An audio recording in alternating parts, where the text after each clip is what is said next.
Yo, what's good, people? It's your boy Jason Gooner, back again with another top shelf. Yo, that sound like somebody we know, Jano. What going, people? It's Jason Gooner in the building. Just want to say big up to all the people that subscribe lately, all the people that subscribe from the beginning.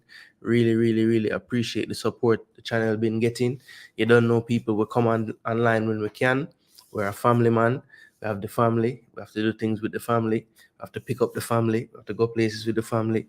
Yeah, so when I can come forward on live and do some content, yes, I'm always going to do it and bring the content to the people. So you don't know, every week we do the predictions.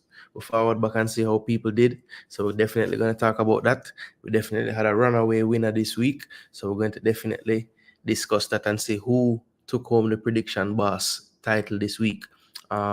Of course, we're going to review the entire EPL week. Obviously, we're going to focus on select games. Definitely going to see how the Reggae Boys did that played. And also, we're going to recap the Jamaica Premier League semi-finals. Yes, I did get a chance to watch both of those games. Respect to my dad, who did the radio commentary on the first game. So, yeah, definitely tuned in and wanted to hear how he did. First time he was doing it in a while, and I thought he did a great job. So if you didn't have a chance to see it on TV and you could only listen to it on the radio, you would have heard my father doing the commentary. So yes, big up to him, and also Omar, Cavalier's assistant coach as well, was doing the commentary and the color commentary scene. So yes, people. So that's basically how the show going to go tonight. We're going to do the review of the EPL, and we're also going to recap the JPL semi-finals. So let's see who we can big up in the building. Oh, of course, Fresh God always letting us know 663 subs. Yes, people. So would love to get that. Let's see. What's a good target? A good target. Definitely about 10, Want to definitely fly past that number that we're fast approaching. We don't want to stay there, of course. So we want to, get some more subscribers tonight and try to see if we can raise that sub count. All right. Bless up yourself, Fresh. Yeah, man. Fresh, I bless up everybody, letting people know.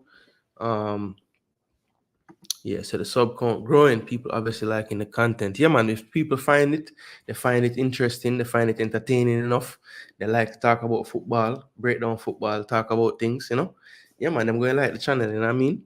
Big up to all the creators in the space, Reggae Boys and otherwise, ones that I don't know.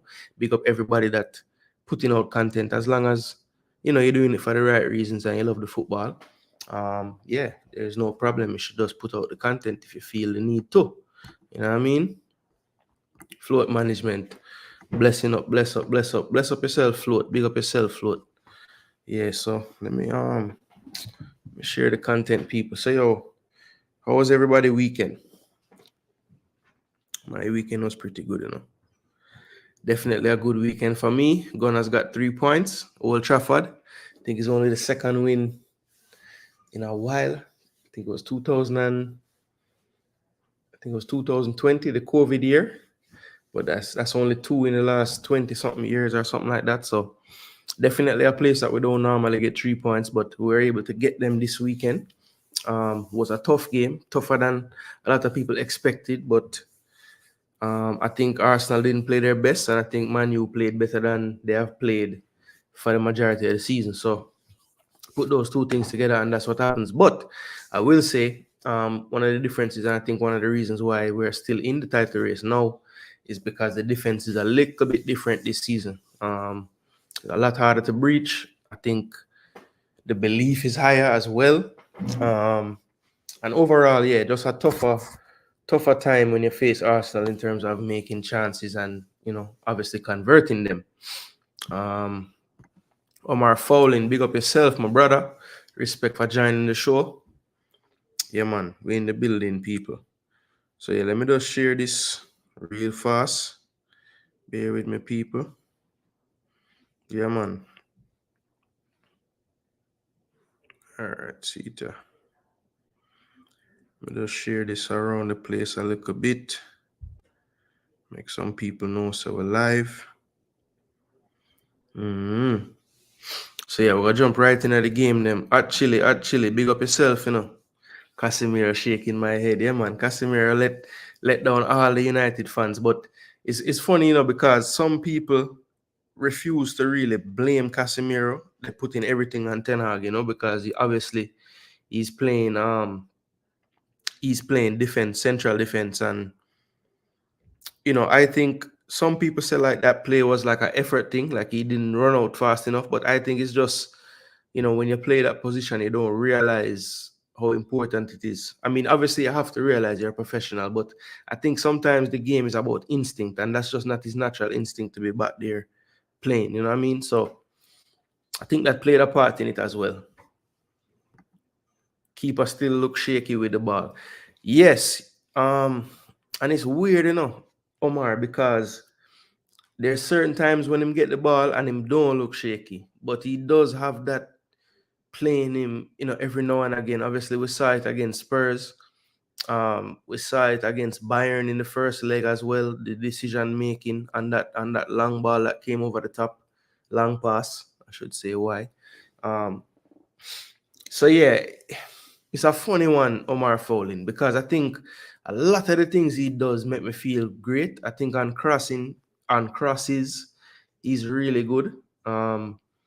And for the most part, his handling is very clean. Like when his gloves get on the ball, they tend to stay there, So there's things about it that I love, but you're right. With the ball at his feet, sometimes him still have that mistake in him. Bless up Chile.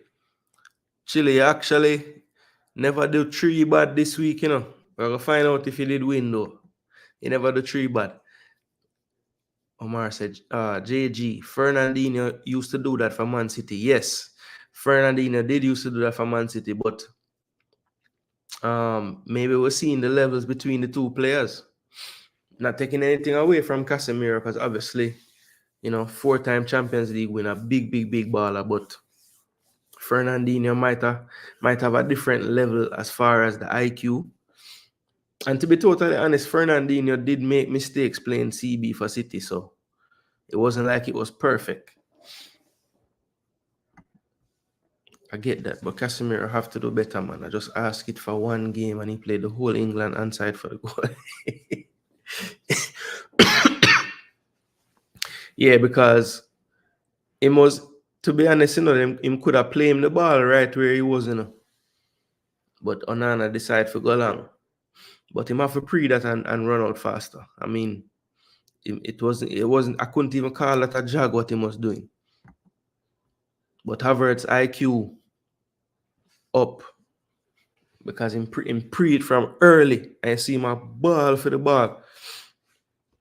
Imagine that winning come down to Liverpool drawing after a winning position. Boy, I know, right?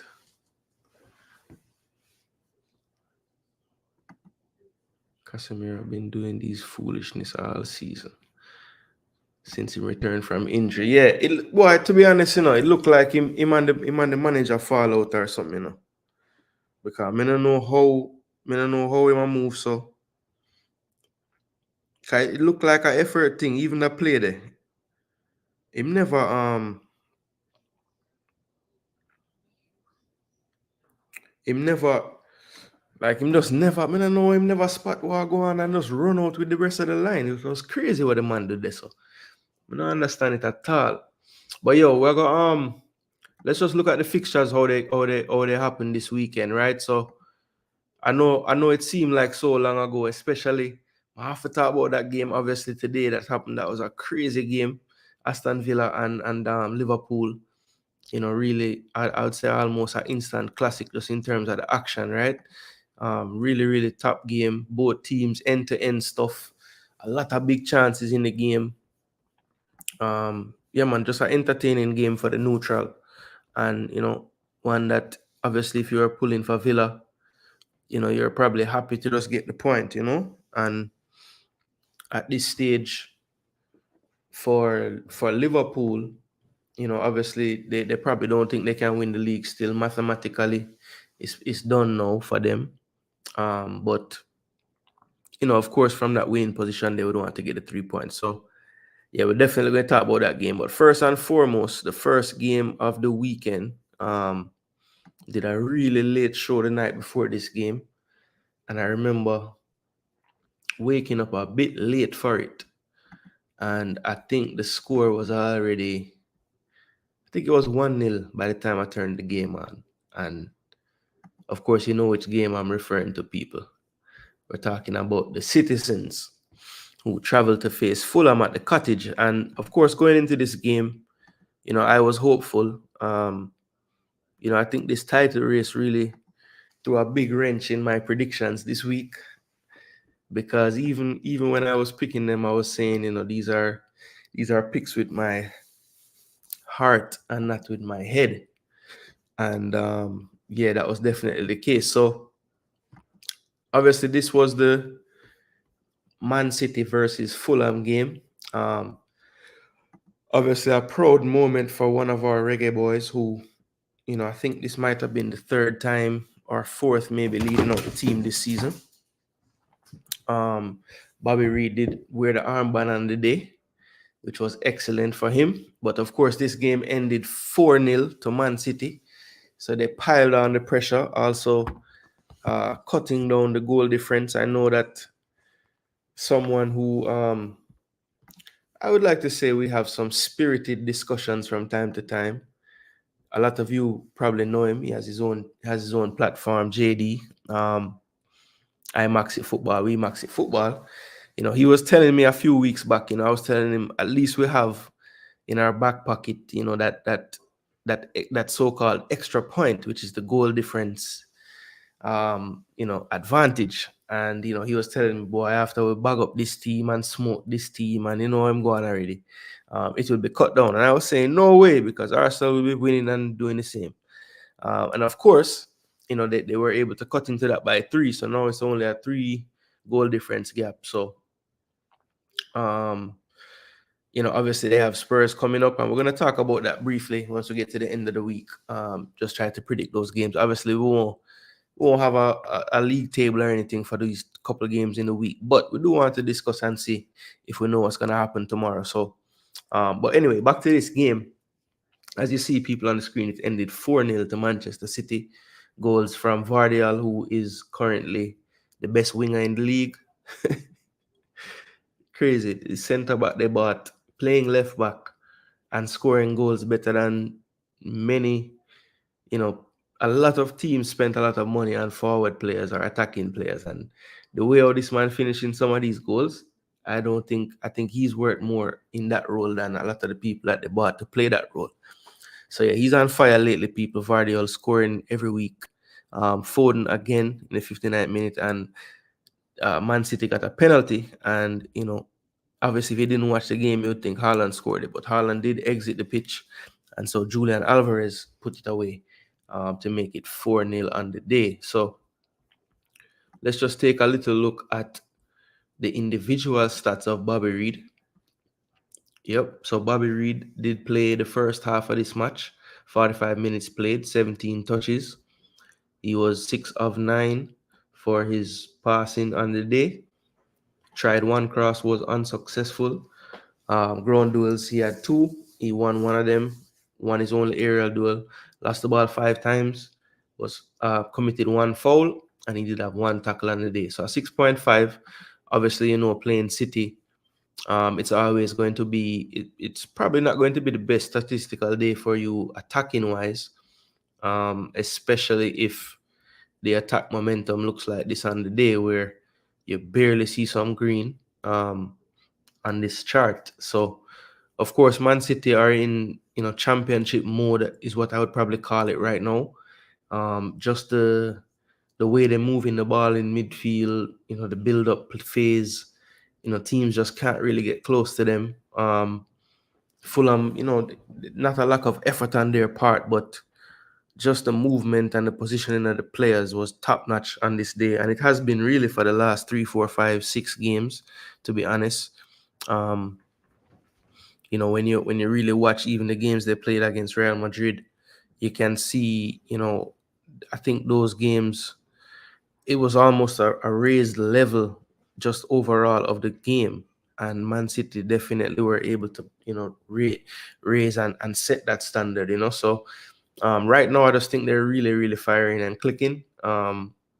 It's going to be tough for any team, I think, to take points off of them right now. But as you can see in the stats, big gap in the expected goals, 3.25. To have 0.12 in a game is, that's really difficult to do.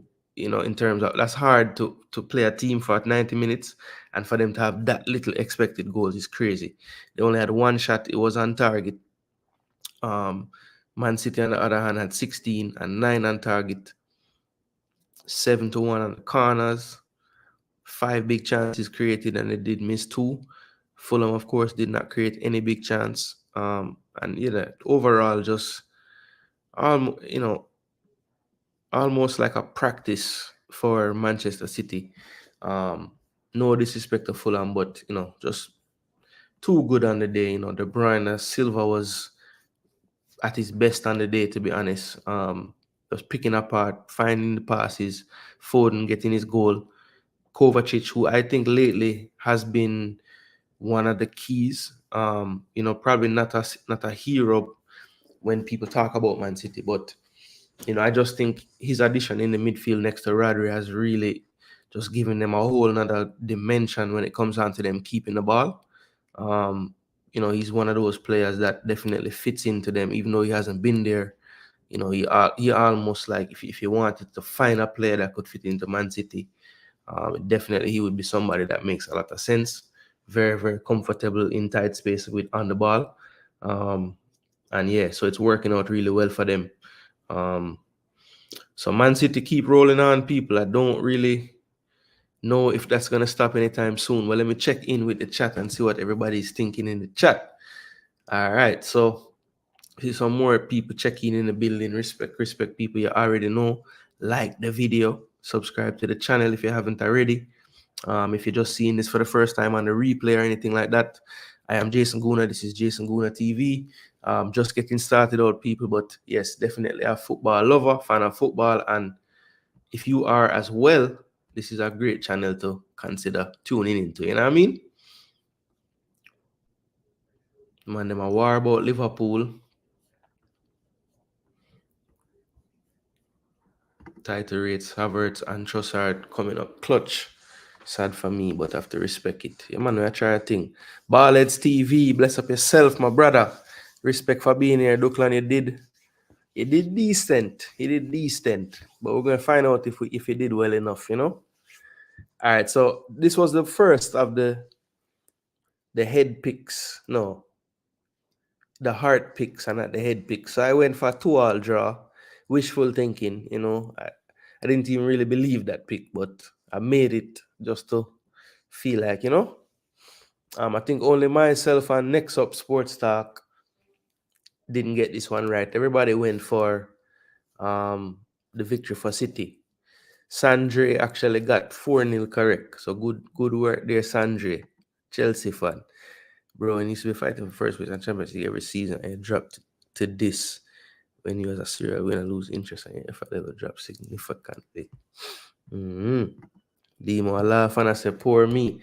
Probably because of my picks, or because City never going to lose.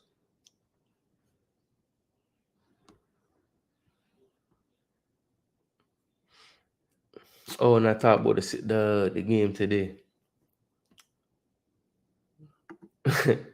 Omar say him said 3-0, boy, and get Brata. Yeah, man, City will give you Brata this time of year, man. Man, him not ramp. Yeah, actually, that is so true, brother. You tell me, say, don't bother with the bad mind picking. But I couldn't help it, brother.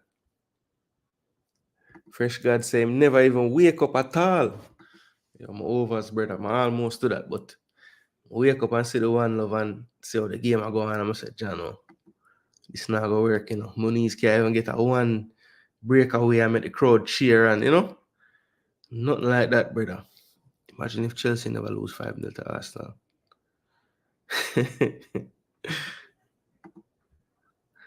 Actually, I had the 3-2 score. Okay. If they never score again. 3 in the first half of Spurs alone, boy, Demo, man, I tell you. it's crazy. Get 3 in the first half of Spurs. Yeah, man, they probably will. Ugent Singh there. Respect Pillar Boss. Bailey was the best player on the pitch. Yeah, man, Bailey did his thing today. Can't lie. I try pre now. Was he the best player on the pitch though?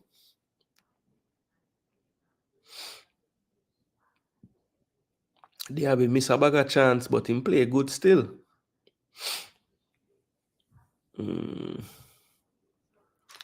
Bailey might have been Villa best player today. Because McGinn was too busy cussing people and the ref and everybody. Yeah, soon talk about that game they do, Ugent. Swear he used his left foot or his right foot so good. Who you attack? Trossard? Trossard use every foot, you know. Well, a 2 foot alone him have. So him use 2 foot. The man don't dribble like a LF back or CB. Man is a CM. Oh, yeah, talk about Vardial. Yes, this man is amazing, brother. I don't know quiet game for Bobby and the rest of Fulham. Yeah, man, them couldn't do anything chilly. Them barely touch the ball. Big chance I don't see Spurs getting a positive result. Yeah, fouling. Like Demo might be right. 3-0 first half. Cause the same thing. The 3-0 we are getting in the first half. Or well, we get the third one in the second half still. I don't know why players still try to tackle Bernardo Silva. It's not worth it. Yo, Bernardo Silva is different level, man. Different level. He's ridiculous. The man first touch and just what him do and boy, I tell you. When he's on, like when he is really on it, it's like it's unfair because you don't know what KDB and Foden depend. And Bernardo have a way for kind of just staying at the game and maybe him don't influence it that much, but him don't really make no mistake. But still when him in the mood for like really influence the game, that's when I think City is basically unplayable. Because you have it's like basically 3 of them. If you give them too much space at any time, they will create a chance or score or something. Not good, hopefully fit for Spurs. But to be honest, I mean, Stones is fit. Kyle Walker come on for Ake. So we don't have the cover actually. I'm not like the end of the world. I mean, yeah, I can't Ake play so well to that him is probably in your starting backline now, but there's proper cover there at the same time.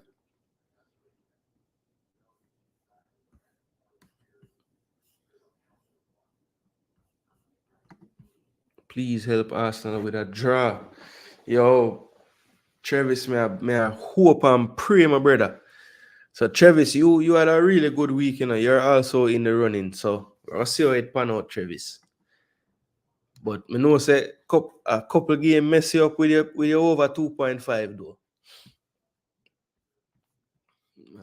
Can me there root for that going for you, but it never really work out. Yeah, people. So this was the 4-0 drubbing, you know what I mean? Manchester City unplayable. Bobby Reid led them out. Well done. And you can know say City dominate them because a 4-goal go past Leno and the man still get a 7.2. Man get a higher rating than the clean sheet man. Oh yeah, so crazy. So yeah, City, Fulham, 4-0. Easy. Easy work, light work, you know? Light work for them. Light work for them. Alright, so Bournemouth, Brentford, this game right here. If you play fantasy for the longest, this game looked like it was gonna be this game looked like it was gonna be a clean sheet special for everybody involved. But the goals came late. Every goal after the 85th minute. Mbeumo first, but after a nice counter attack. Mbeumo to Wissa, back to Mbeumo. Then he finished it off. Then Solanke almost right away from a deep cross on the left. Rose well to score a looping header, and then Wissa again combining with Mbeumo. Good run from Wissa diagonal in the box. Mbeumo behind the defense, and then Wissa found the roof of the net to make it 2-1 to Brentford. So this game, a lot of people actually, this was one of the ones where I think everybody was all over the place. You know, couple Brentford winners, couple Bournemouth winners, couple draws. So only Travis got this game right, people. He went for the 3-1 scoreline to Brentford. Didn't get that correct, but did get the result correct, 2-1. Everybody else went for the draw or the Bournemouth win. So Travis actually took a little lead here in the standings. But let's just look at the standouts of this game. Of course, Brian Mbeumo, involved in both goals, had a very high rating. And of course, Wissa as well. Just played 27 minutes plus injury time, but did contribute greatly with a goal and an assist. So both Wissa and Mbeumo continuing their connection. Ivan Toney did play the full 90 minutes, but didn't get on the goal scoring chart. And Dominic Solanke, people, we were just having discussion maybe about a week ago. Which of these two do you think Southgate might take to the Euro? And if he was at this game, or I'm sure he watched it, he definitely would have been having an eye on both of these players. And Solanke would have gotten the one up on him. As you see here, 37 played, 19 goals now, to go along with 3 assists. So, 19 goals playing for Bournemouth, mid-table club. He's 26 now, so, not much. If he's having thoughts of playing for England, and I'm sure he would want to be thinking now is his time, at 26, definitely heading into the prime of his career, if not at the prime. Yeah, I think now is his time. So I was almost on the fence a bit and thinking, boy, Tony, some of the skill sets and everything, but Tony doesn't look that fit when you see them playing in the same game together. Solanke just seems to offer a lot more mobility. And if you look at England, obviously Harry Kane, probably uses IQ more than his actual mobility. It would be good maybe to have a change of pace like Solanke. So yeah, I think Solanke right now, if we're being totally honest, people, he has kind of earned that third striker spot for England. Yeah.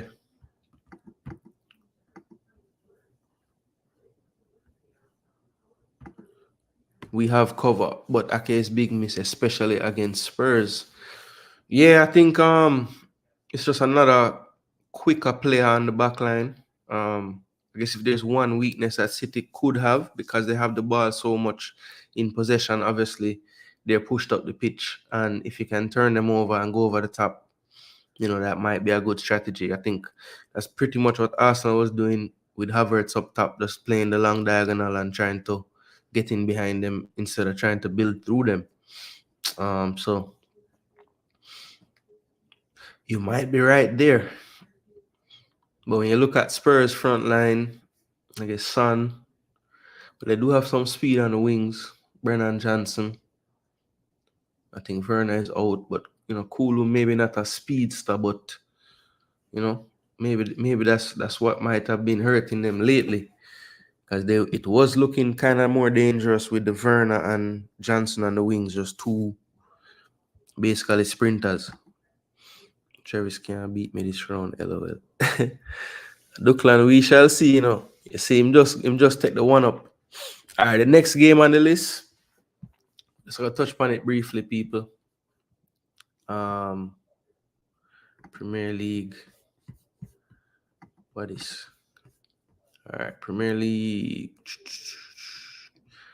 Everton Sheffield. It was 1-0. Doucouré got the goal in the 31st minute.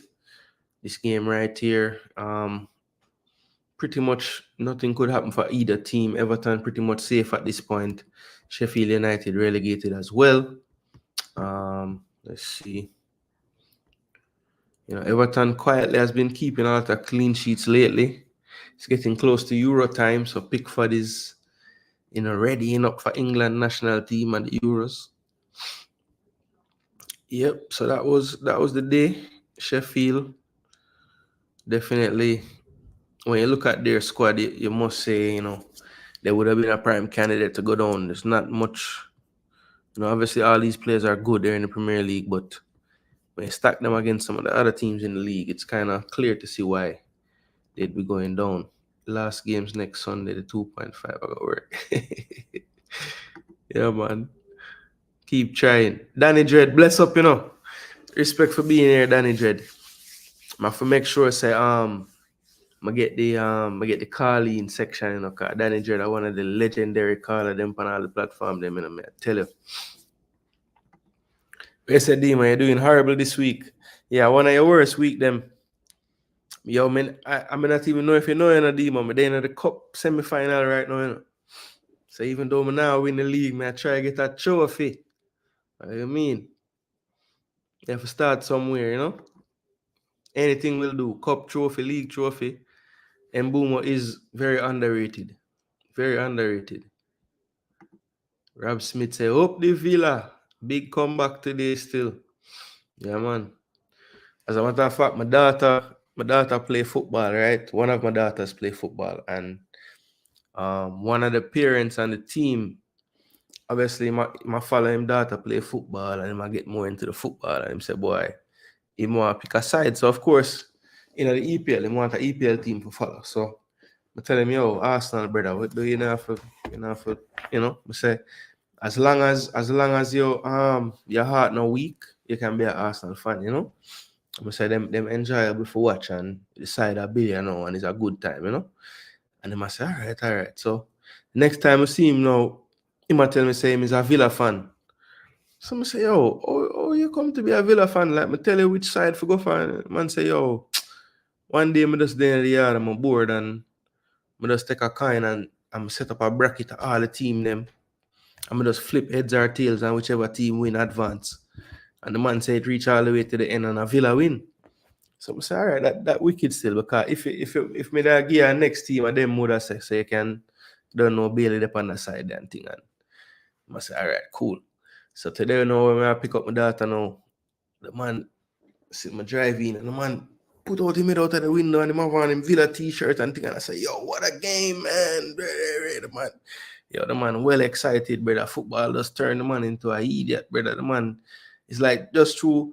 Cause you know, sometimes when I'm there, like where me live, and like I want to talk football with people, but people don't really business with football like that. They want to talk about college football, they want to talk about other things. And so it's like for see the joy where the man have to know say, me, I got appreciate how him feel about the game.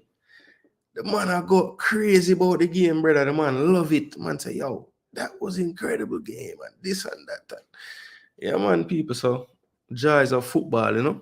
That's why I'm start the channel, because I like to talk about football. So why not turn on the camera and talk about football, you know? Yeah, man. And people, if you never know, you know, YouTube bless me with the bless me that I can get super chat. So you don't know if you feel so inclined, drop some super chat on the board, people. Yeah, man, because it's available to you, you know. But first and foremost, like the video. And if you're new, I'm some name I never see before in the chat. You don't know, smash the subscribe button, turn on the notification, you know. Yeah, man, we are doing a thing.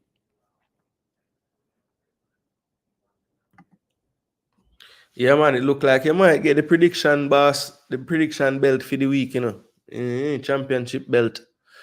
But it close. So I'll go through. So Everton, Sheffield, I think everybody on the board pretty much went for this score, or for Everton to win.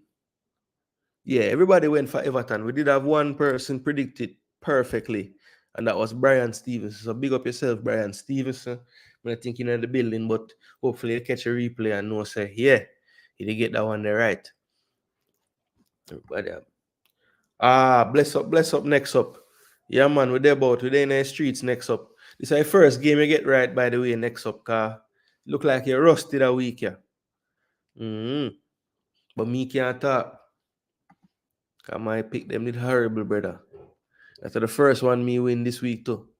I went for the draw in the Bournemouth-Brentford game. Yeah, man, next up Sports Talk say my forward back out, you know, people. So they don't know. Go give him a strength over there. Next up, boy, put it this way. You do all right. You do all right. You could have. There was worse than you, and there was better than you. Yeah, you did say that, Demo, and I was arguing the other way. Big up yourself, Pastor. Yeah, man. Blessings, blessings, and respect, Pastor Lansley Blake himself. You can still hear him from this morning. Tony no recover yet. Yeah, clear. I think to me, Demo, especially the other day when Mayor, the manager, said, you know, of course it's not my decision, but if it was up to me, of course Ivan Tony goes. I really feel like right now he's trying to play just to make that Euro team. Because him don't look fit. I think him not fit urgent, man. Because even when he did first forward back on a score right away, you could see he was fit. Like him just could run and everything. Like no, him don't look like he can even run. Yeah, Watkins is the runner. Yeah, no, but I mean, them now go just take two striker door up. So the third striker with that talk about it the other day, I mean I say Solanke or Tony. I was kind of on the fence, but I was leaning a little more Tony. But when you watch this game and you see them playing on the same field, and you see the difference in movement and sharpness and all of those things, yeah, it's I think it wouldn't be fair if they don't put Solanke on it. He's just on way better form right now. Dirty Brentford.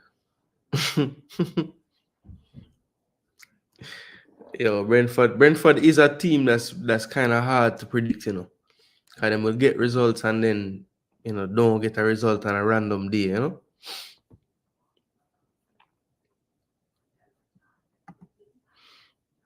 Actually, no. I know, say I think that's my biggest nightmare, even more than just losing this season. My biggest nightmare is like somehow miraculously City make a mistake and draw, or even lose to somebody, and then we not do the thing on the last day, and that's how we lose. Brother, I'm gonna have to go into hiding. The amount of people would have contact me and tell us we're the worst and we're buckle this and this and that. Jeez. That's masterclass. I know said that brother there, I like playing team them, you know. I swear. I don't like playing team them. Bless up, daddy. Me tell them earlier, say the radio commentary did go on, you know. Make sure you tell the chat about my ex. I'm tell them already, man. See me not even have to read the comment. Oh, so you are doing the final? Okay. That's mad. The super final. Are you doing it? No, I think you told me you're doing the third place. Is the third place you're doing? So Waterhouse on it. All right, mad. Yeah, man, I'm gonna listen it again. Yeah, man. Bless up, dad, man. Original. The original. Give thanks. Gooner.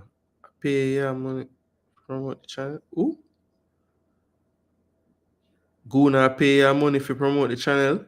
Oh, no. Fresh God is just. I don't know if Fresh God must be an AI. Cause the man really. See, Travis Aguirre strength upon the commentary. Oh, so people did take it in, Willie. See there? Mad. Yeah, man, me listen it to, man. Sound professional, you know? I know say the PFJL or however you pronounce that acronym. They would have liked that. Because them all about the professional. Doing this YouTube thing out of the kindness. Yeah, man. That's facts. Let him know.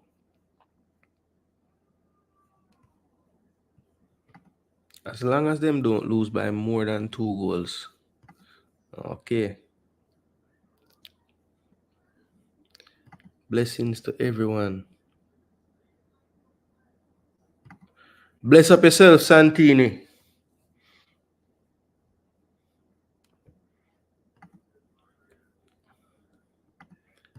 Starting watching a lot of Villa clearly because of Leon. It's a very likable team and good fan base. That's true, Rob Smith. I mean, when you listen back to that game, when they scored the goal to make it 3-2 even, when Duran scored a goal, like the stadium and how it sound loud. And then when them get it to 3-all now, I hear the crowd sing. You could feel the atmosphere, man. It was wicked, man.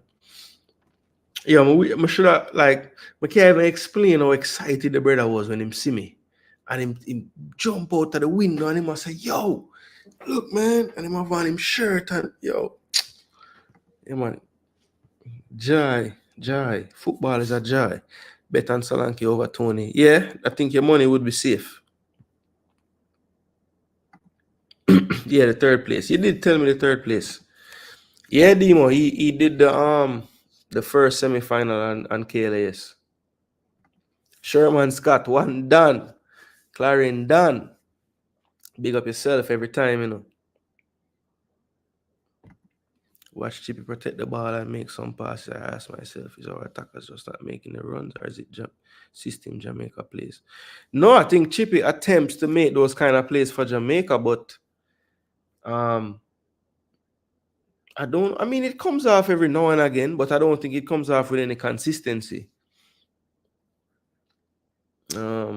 But I mean, yes, I think a part of the reason why it looks that way for Villa is the clarity of what he should do when he gets the ball. And I think because in his mind for Jamaica, he thinks he has to do more, it doesn't look as simple as it does for Villa. So, you know, I think at Villa, he's getting the ball in certain areas all the time. Whereas for Jamaica, he feels like he has to go back and get it from his center back. And, you know, he's trying to do more. So I think it's a bit of both. You know, him putting more on himself and them having a more clear vision for what he needs to be doing to be successful for Villa. He doesn't have to go and do this man work and that man work, which I don't think Jamaican coaches or the staff want him to do that. But I think he thinks he has to, and it just kind of makes it a little messy sometimes, you know? And not Lionel, like literally messy. Big up Travis, my general. Everybody, big up Travis. All right, Sing, big up yourself. Watch back the replay if anything tomorrow when you have time. And you can let me know in the comment section if I do barely justice with my commentary. See? But bless up yourself, man. My overs, when it's that time, you know? I'm not always... Favorite Villa moment is Watkins chipping Raya. Yeah, that was nice. Mine was obviously Bailey scoring on you. When a business ball on a deflection, goal. Diaby just never want to score today. Yeah, yo, and a Diaby one of Diaby better performance, me think, like in terms of just how him drive the ball forward most of the time, but the finishing was poor, man. Him connect with that shot there at the end though, and Allison just use all him shoulder the ball there. I don't know what Allison used to save the ball there. Yeah, it's just not coming off for him. Him have more chemistry with Villa players, so that helped. Yeah, I think it's the clarity of what they're doing. You know, more chance to train and, you know, really drilling what you're doing. And I think also Bailey freestyles a lot for Jamaica, whereas for Villa, not saying he's confined or anything, but if you like the positions Bailey get the ball for Villa, it just seems like he's way more clear what he want to do when him get it. Whereas when him get it for Jamaica, it seems that's when him start to figure out what him going to do with it. And that split second difference is what might come off more for Villa and it don't come off as much for Jamaica. Liverpool will play match today. Yeah, Demo, I was trying to get your Liverpool prediction and you just refused to give it to me. So in the end, that might be the reason why you don't get the belt. You know? But I know he's a person where You know, believe in them bragging rights thing. You want you want to know, say, yeah, I get this for the win. And I think then you would have given me a Liverpool score. It's all right, though. He tried to do more for Jamaica. He has that kind. Yeah, it's clear. And it's clear from his comments in the interview as well. You know, kind of basically I say, him are the star. And, you know, everybody else are I don't know what them name.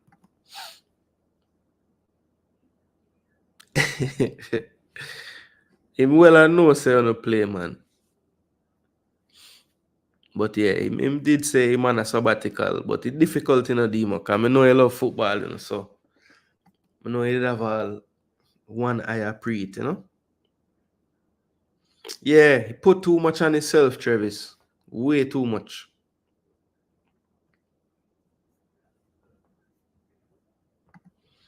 Yeah, Rob Smith, the partnership looking better, the interchange better. I think Bailey still kind of occupies the wing more than Diaby, but I noticed today that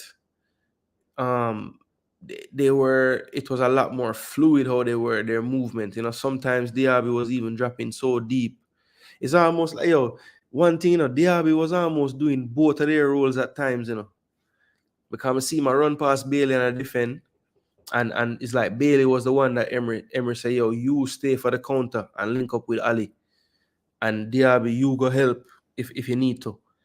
But Diaby was doing enough to where him could have helped in the attack as well. So I think you're right, Rob. Him kind of figuring out a way that it can work with the two of them.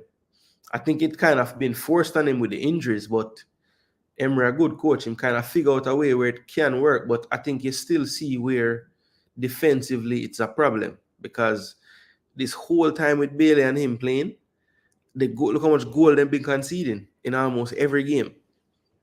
So the balance still not perfect, but attacking wise, yes, Rob. Them are gonna just, it gonna have to be a Inter Miami style, you know, 5-3, 5-2, 4, you know. But I don't think Emery want to do that the entire season. You know, him need to figure out a better balance. But I think the injuries is a part of the reason. Definitely that combo will be dangerous for sure. I wonder if anybody go swoop in, like a bigger club go swoop in for Watkins. Yeah, I think it's 2 games in a row now and put the ball in the goal and don't get the goal, you know. Diaby is a worker. What was that big bust up between Bailey and Watkins about after the disallowed goal? Was Watkins telling him he should have left the ball? Well, if it definitely was about that play, but what is confusing me about it, Dad, is like in the play, all right, you know, since this not gonna really make sense for go to the game and talk about this right now, but we'll jump around a little bit, people. Demo, you can pause the show or mute it, because we're about to talk about Liverpool and Villa game. All right, well, Villa is apartheid, so maybe you can still listen. All right, so this was the game today, people, 3-3. And of course, before I talk about anything, I'm just going to address this comment that my dad made, right? So there was a play, I believe the score was still 3-1 at the time. And Bailey was played through, and he initially went after the ball. Now, Diaby was also running from deeper on the same wing. And I think Bailey, about halfway to get into the ball, realized that, listen, I am probably offside. You are not offside, Musa. So he slowed down. But what happened was, it's almost like Diaby slowed down at the same time. So I don't know if they started to have a conversation about it or what. But anyway, Bailey ended up going and getting the ball. And Bailey get the ball, you know, ended up, you know, cutting it back to Watkins eventually. And Watkins tucked it in for the goal. So, of course, like every other goal, it went to VAR, and Bailey was barely offsides as well. But, you know, obviously, Bailey thought he must have been offside initially, because he did stop. But for reasons unbeknownst to me, he then continued to get the ball. So I don't know how he went from having the thought that he was offside to slowing down, which I thought was brilliant because Diaby was going to get the ball, who was clearly onside. But Bailey then took over again and took the ball first. So I am thinking that in that moment, Watkins is telling him, why the blow did you touch? Why didn't you leave it? And Bailey's probably saying, brother, I was leaving it, and the man are going like him now on the ball. So I don't know what was said, but I'm pretty sure it was about that. But I think Bailey was saying, look, man, I never know I was offside, or I don't know what they're telling him, honestly. But it was about that play, and I wish we could have go back and see it again because I was trying to read him lips and thing, but it was too much going on. I couldn't tell. But yeah, it was definitely about that play, and it was a strange one because Bailey, I thought, was smart in the beginning because he said, look, I might be offside, and I know Musa not offside.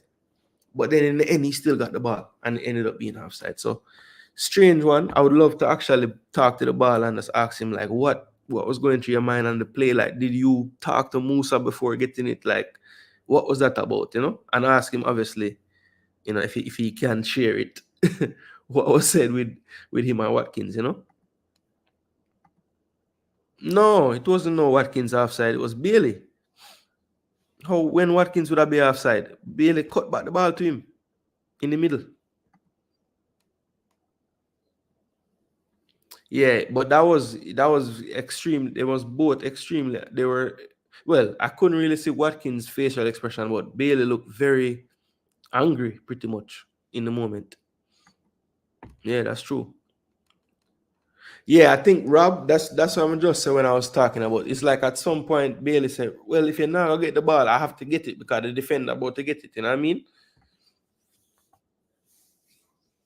Yeah, I think he wanted to fresh, and I don't know. Maybe he should have stopped altogether because I think Diaby at one point was going for it, and then when him see Leon not really stop all the way, it's like him say, all right, go on then, because you're there too. Yeah, brother, man, get serious. You see that, you see it come out, you see it fall out time fast. Yeah, no, fresh, you wrong this so.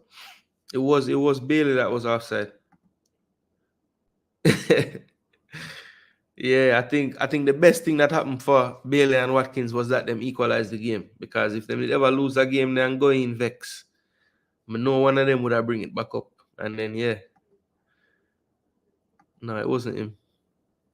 Yeah, Brandon, should I just leave it? I don't know, because him know him offside, that's why I'm leave it in the first place and slow down. So I don't know why I'm take it up on him head if we go touch it again after that.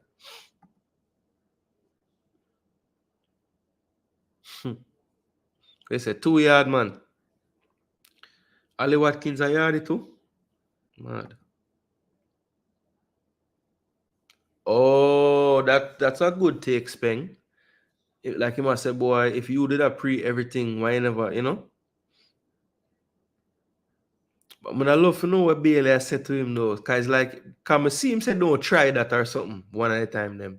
But I wonder what else him did I say, like, can it look like him did I say the next time something, like the next time. Like I don't know if I tell him the next time I now give a tap in, I shoot.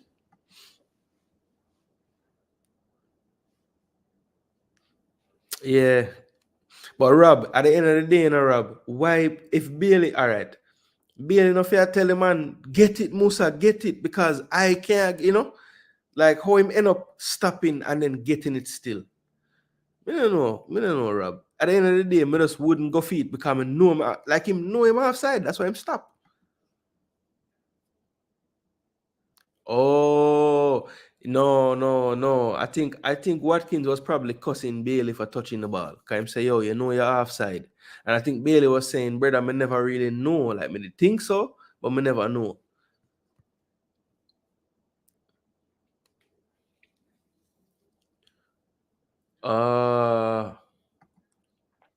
That's why I was gonna go down the pitch. And that's what I thought too. Him finally was about to get it, and then the last minute Bailey just take it back. Bailey was offside, but Diaby slowed down. It was a confusing play. Yeah, the Kwanzaa him get skinned for Villa first goal, but that was a rotted leap for the header.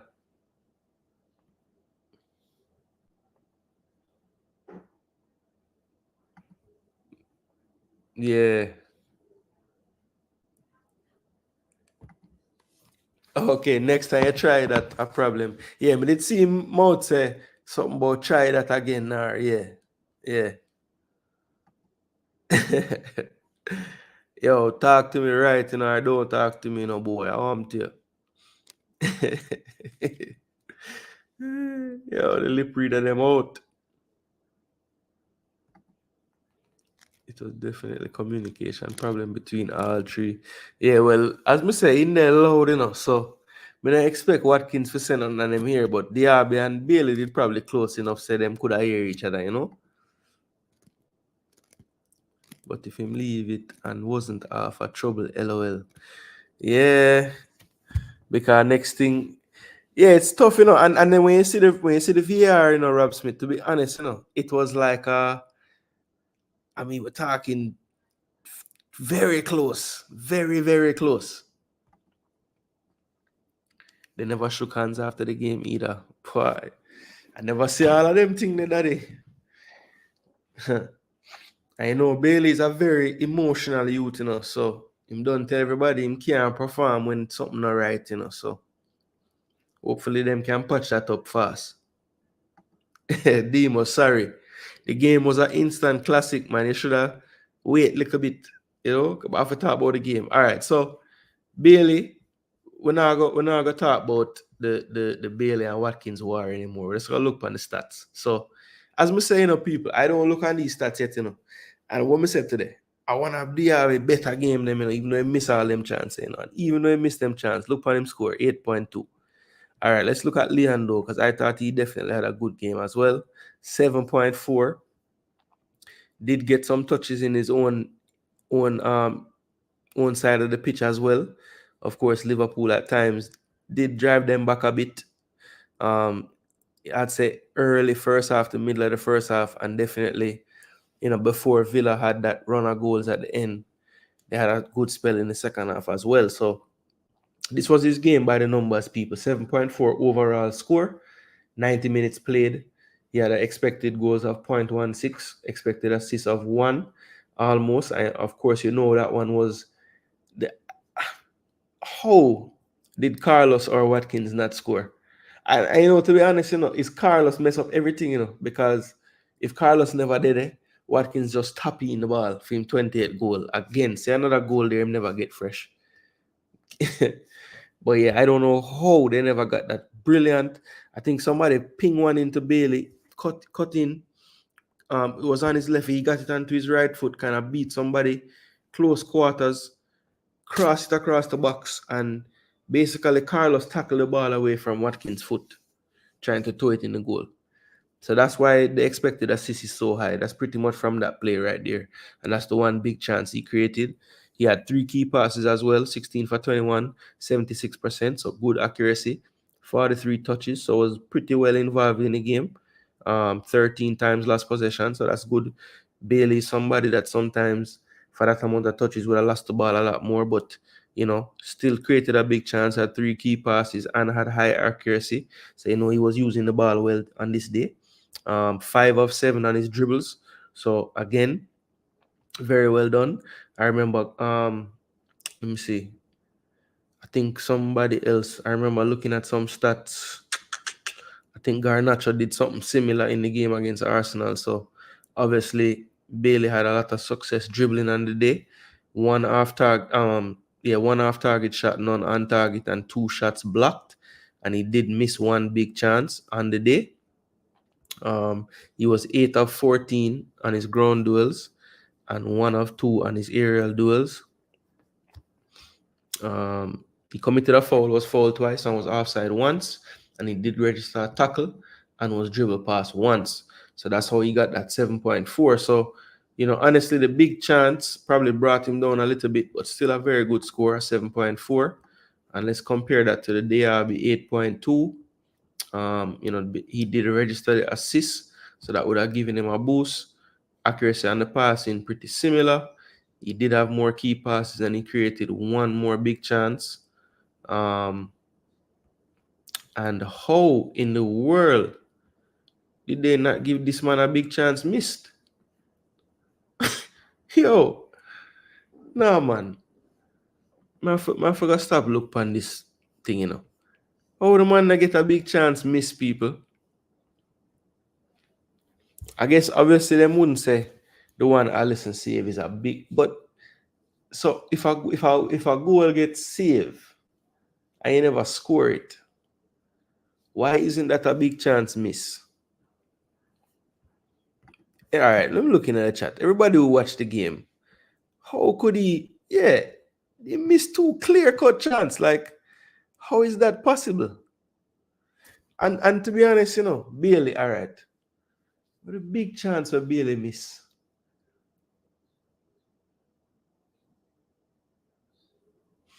I don't even remember the big chance for Bailey miss.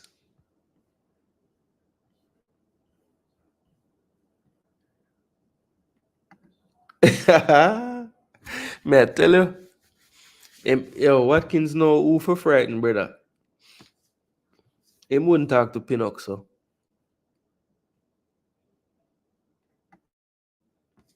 Bailey a bad man. Bailey talk loud. Yeah, man, chilling, man. I don't think it's gonna be anything mad. They say Bailey meds chip. Hey, brother. Man get upset, dog. The man start cuss. Cancer chip it to Bailey.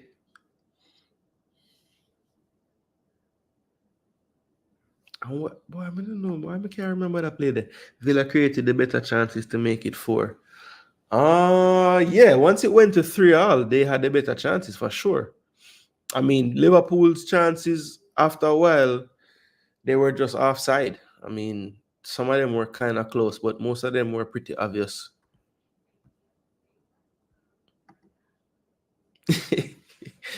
Yeah, man, they get red card for thumping him own team. One where they have tried to back you to Bailey for the tapping feel he just passed normally, it would have been a goal. Yeah.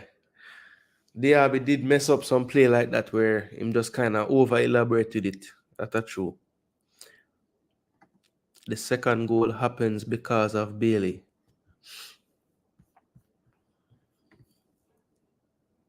The second goal? You mean second Aston Villa goal? The second goal for Aston Villa happens because McAllister miscontrolled the ball. And there was no midfielders around him. All of them the midfielders were very far away. So there was no cover if him lose the ball there. Unless you're talking about the second goal that Liverpool score.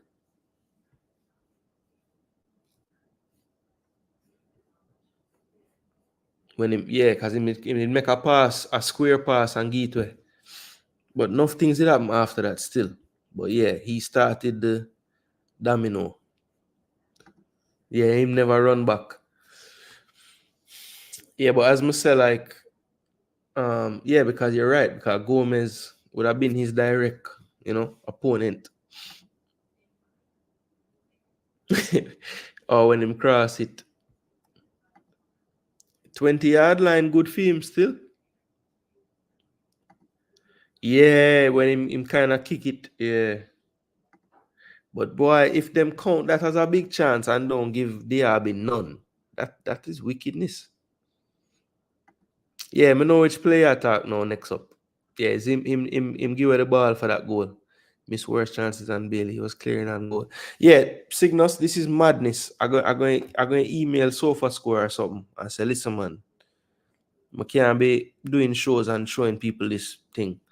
And I'm not doing the things right.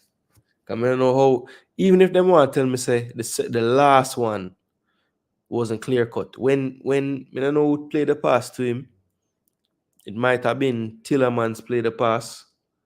I think it was before him come off. Diaby go straight through, take a touch. Allison come, closing him down, and him just kick it over the bar. Have the whole of the near post open. Could I just pass it on the ground too slowly and sometimes kill the play. Yeah, I think McGinn headed chip too. All right. Let's good suggestion, Demo. Just for the purpose of seeing what's going on out here in the world. So I've gone to Fat Mob. So let's see what Fat Mob I talk about. We had some ratings investigation, because I don't understand for the life of me how this man don't get credited with these missed chances. So pretty similar. It was 8.2 on sofa score and 7.4. But let me see on his individual stats for Diaby, if them say anything about the missed goal. I'll give you fantasy points. Mad. This now, the other place did say him get 2 chance created, but them call it big chance. Them say him create 5 on this. So that's one difference there. I like them give the touches in opposition box. That's nice. Passes into final third. So I don't see it don't mention anything about big chances miss. All right, let me see if Bailey have a big chance miss, or them just don't have that in this one. Bailey 3 chances created. Okay.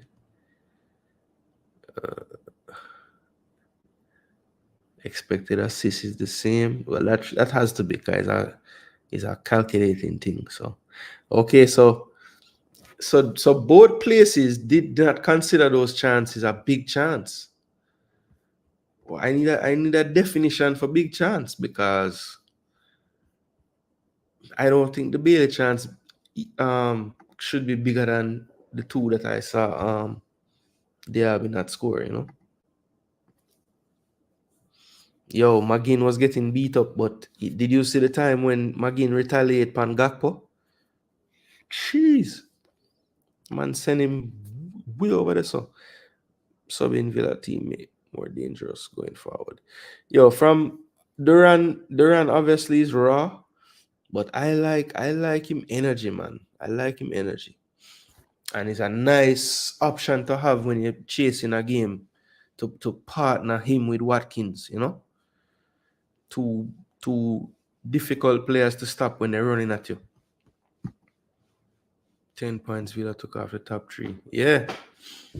Villa definitely, I think that's probably their evolution moving forward will have to be not, playing every side with the intensity that they play the top sides with.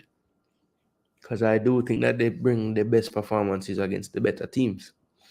And maybe when they play the teams that maybe they're supposed to beat, that level of intensity is not the same. Very emotional player for real. Yeah, man. Duran look like him go fight, man. Yeah, man. He's a young, is MLS them buy him from, MLS. The league we on love talk about and this up. And look how the man looking at the Premier League. Like him, obviously, it don't look like him would start for the top teams, but he's a good option that off the bench. Yeah, man. Emery don't use him that often early. Yeah, no, him needed to calm down a bit. He's just very raw, man. But it's a player that I would definitely use. And but Emery does use him when him chasing the game. If him need a goal, something to happen, him always put him on. And I love the fact that Emery don't ever take off Watkins. Him just play the 2 of them. That's good. I listen in big away games. This needs to be studied. Yeah, man. I listen. I don't know. People blind to Alisson mistakes. Just He's just one of those guys that is a great, and I just saw it going great. Not saying him not great, but just feel like he's not scrutinized as much as even Edison is his teammate for Brazil. 20, yeah. Yeah, man. That's one thing, Emery, if them consult him about getting players, him usually get it right, cause is Emery, I think is no, Emery never bring Martinelli, I don't think.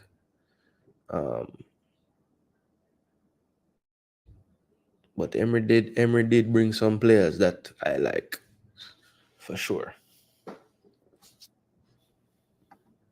Durant scored against City as well. Great goal. Yep.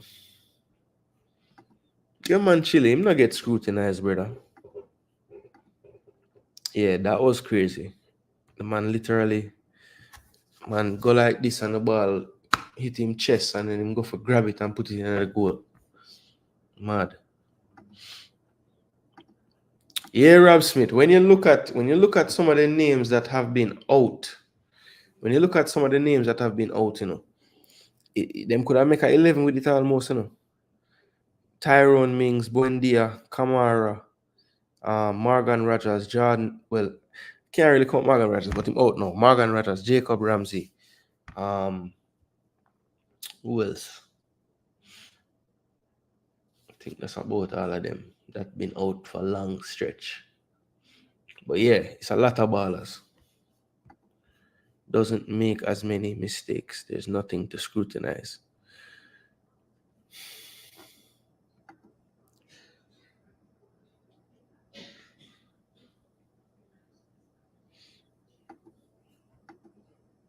Yeah, all of them. Yeah, this season the mistakes have come in the higher profile games. One against Arsenal, one against Villa. Did he make any mistakes against City? Did he even play? I don't think he played the second City one. Definitely played the first one though. Because Kelleher was doing a madness for those weeks. Yeah, so we looked into if it's a conspiracy and sofa score, but it's not. Everywhere around the world say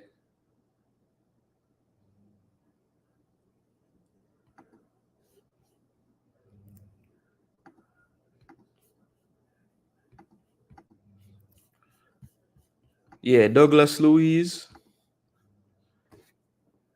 Yeah, man. You don't realize until him don't have that partner with him, Douglas Luiz needs a Kamara beside him. Douglas Luiz would fit so nicely besides like a Rice, just right in the midfield. So even though Luiz drop off has been intense, but I think it's more so a factor of him getting exposed because him don't have that cover beside him that's really winning the ball. Like between him and Tielemans, it's like Luiz is the ball winner, and for as good as he is technically, he ain't no ball winner. You know what I mean? He will intercept pass and block lanes and stuff, but him not gonna win the ball really. Wonder if Luis Diaz was asking Duran why you did that to my team. Yeah, man, that ending was incredible, man. To be honest, it was a really, really great ending. The first one, he was awful, man. Passed the ball to City about 3 times. Yeah, see there? I couldn't remember exactly how that game did go in terms of Allison, but yeah. So that's three instances this season, Demo, where Luis Trapoff is very bad. Yeah, the end product gone. Leave him. Gone, leave him. If he ever added end product, man, he's unplayable, brother. Man, run past everybody all the time, man, and just run into a cul-de-sac. You better send or Smith Rowe. Yeah, man. A fire sale we're having. And all of them English, so I want that English tax. So Emil, 40 mil will do. Luis getting exposed in a real life.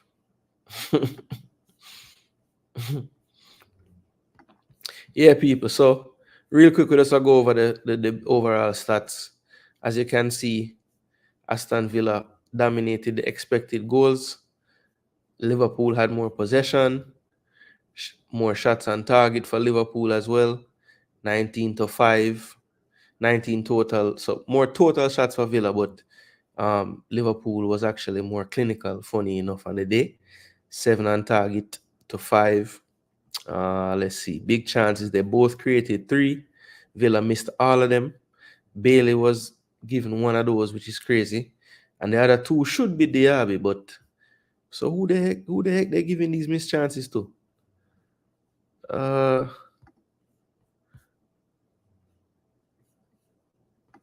This is a hold on. Good goal by Tielemans. Equalizer. McGinn never missed no goal. Watkins did miss one. Yeah, I remember that. Oh, them give him this one that Bailey set up. Yeah, and give him. So really a 5 big chance, people. Because Diaby get 2 big chance too. I don't care what them side there tell me. I watch the game and Diaby missed 2 chance. Gene? Bless up yourself, Ryan. Taking piece of your show tonight. Love how you get all the people on the show. Chris Williams and I don't know if you'll have a Cavalier representative, but me there when you talk to Paul Christie too. So yeah, man, go and highlight the thing, man. Them a do them job, them a promote it well, and them a get the fans out. So big up to all of them for what them are going with. We soon reach the JPL recap. Probably Carlos. Yeah, it was Carlos from the cross. Yeah, so that was the Aston Villa Liverpool game. As I say, real classic game, very, very fun to watch for the neutral, just entertaining, a good advert for the Premier League in general. Couple of things that I wanted to touch on other than the Bailey and Watkins incident, the offside incident with Diaby. Couple of things. First thing, I had a discussion in a chat with some of my family members today, and I said that this 4-person change here, when Liverpool was up 3-1 in the 75th minute, I thought that it looked like a sub that maybe was being made because it don't really matter how this game end up. Like them literally take out 2 of the front line and 2 out of the midfield, right? And they put on 3 midfielders and a forward. So Klopp didn't really change to a 4-5-1 though. It was still a 4-3-3, and he had like Curtis Jones playing left wing basically, and him and Gravenberch were kind of switching from time to time. But he was just playing left forward like Diaz was playing, and it just never made sense. And then he left McAllister on the pitch, took out the 2 other midfielders with him, and he put McAllister deeper like I had been playing earlier in the season, which he can play that role. But McAllister never looked like him have that much legs left. And if you notice on that 3rd goal, when Diaby got the assist, the freakish goal where Duran kind of hit his leg and went in, Diaby basically leaves McAllister for dead. And everybody else that he subbed on was past the ball. So McAllister is on an island by himself with Diaby in the 90th minute, 88th minute. And Diaby just kills him for pace. And there's no shield in front of the back line, so he can just run into them. They're all retreating. And because Watkins and Duran are on the pitch now, they can't really press Diaby coming to the ball. So they just back up into their own box. So I thought that this game, is one of those games where Unai Emery, if you look at his substitution pattern and what he did, it's a coach that knows I need to get a result in this game. And the subs by Liverpool just struck me as, it doesn't really matter. We'll just want to give them money or some game and whatever. Now, when Durant comes on in the 79th minute, right, and they go two strikers up front, well, pretty much three strikers up front because Diaby was there, Bailey was there, so they basically have five attackers on the pitch. Now, why don't you had an extra sub? You only use one sub window. Why don't you bring on a Konate, bring on a Bradley, and play five at the back? Like, do something to even up the numbers. But I think he didn't do anything because, what can Liverpool do for the rest of the season? They can't win the league. They can't drop out of third place. So, no, I was getting some cussing from somebody that I was talking to because, they were saying, no, you can't say that you can't blame Klopp for the loss. I said, it's not that I'm blaming him. I just feel like he didn't manage the game as if the point like really mattered to him. You know what I mean? Like, or the points really mattered to him. It was strange, his substitutions, I thought. Even I know McAllister's score is probably skewed because he got credited with that error leading to a goal, I'm sure. Yeah. And that usually knocks down the score. But I thought he was struggling from before then. Look at that. 4 times dribble pass. Like, he wasn't, like, if you're gonna change out two of these midfielders, one of them can't be him. Or him for that matter. Because Harvey puts in work. Not the biggest player, but his work rate is excellent. And McAllister is the one he decided to leave and then put him deeper to shield a tired McAllister. So yeah, I didn't love those substitutions. I don't think it really helped Liverpool on the day. But the only thing I guess I can say, if I'm looking from an Arsenal's perspective, the 1 point from Villa still leaves Spurs with some hope that they maybe can catch them. Of course, Villa has a tougher game in the last game. Villa have to play against Crystal Palace away, who have been on good form. And Spurs, I believe, has Sheffield United on the last day. So, they'll be probably counting that as a 3 points. So, clearly they would need 3 points from City to have a chance. So, it would be very Spursy of them to beat City and then lose to Sheffield same way. I'll just take the beat City part. Please and thanks. Yeah, man. Every time, Ryan. You put in the work. I enjoy your content and the way you do your thing. And yeah, man. I respect all platforms where interested in dealing with the football as far as Jamaica is concerned, The big chance for LFC missed by Salah. No, he wasn't registered with the big chance miss.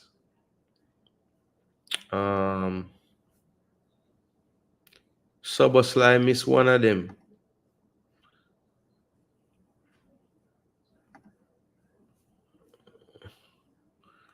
When Salah put him through on goal. I remember that. So who else would have missed a big chance? What do you think about Diaz? How many big chances they missed though? Just one. Yeah.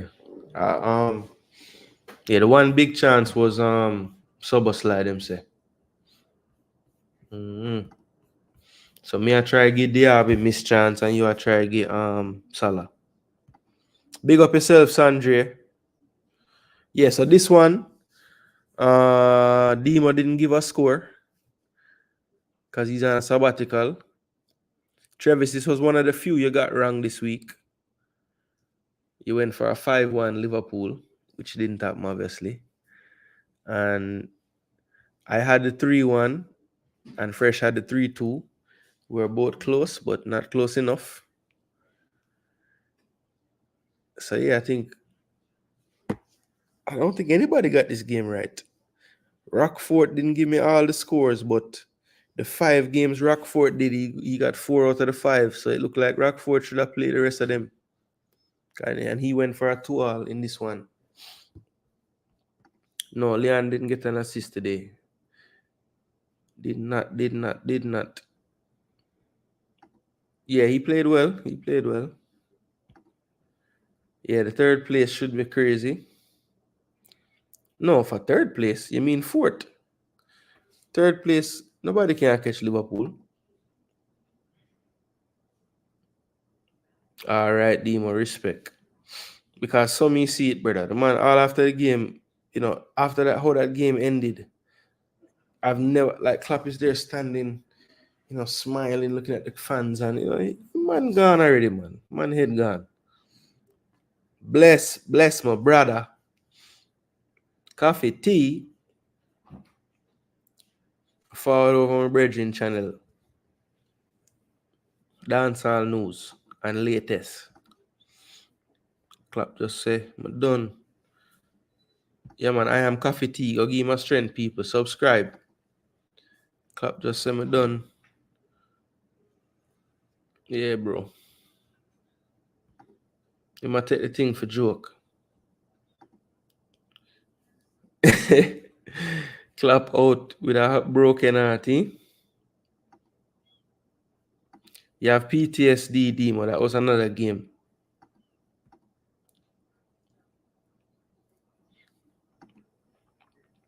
They tried to correct it, but I think where they went wrong is they went more. Maybe they went for these players because they know Klopp was leaving, but I don't think some of these players fit the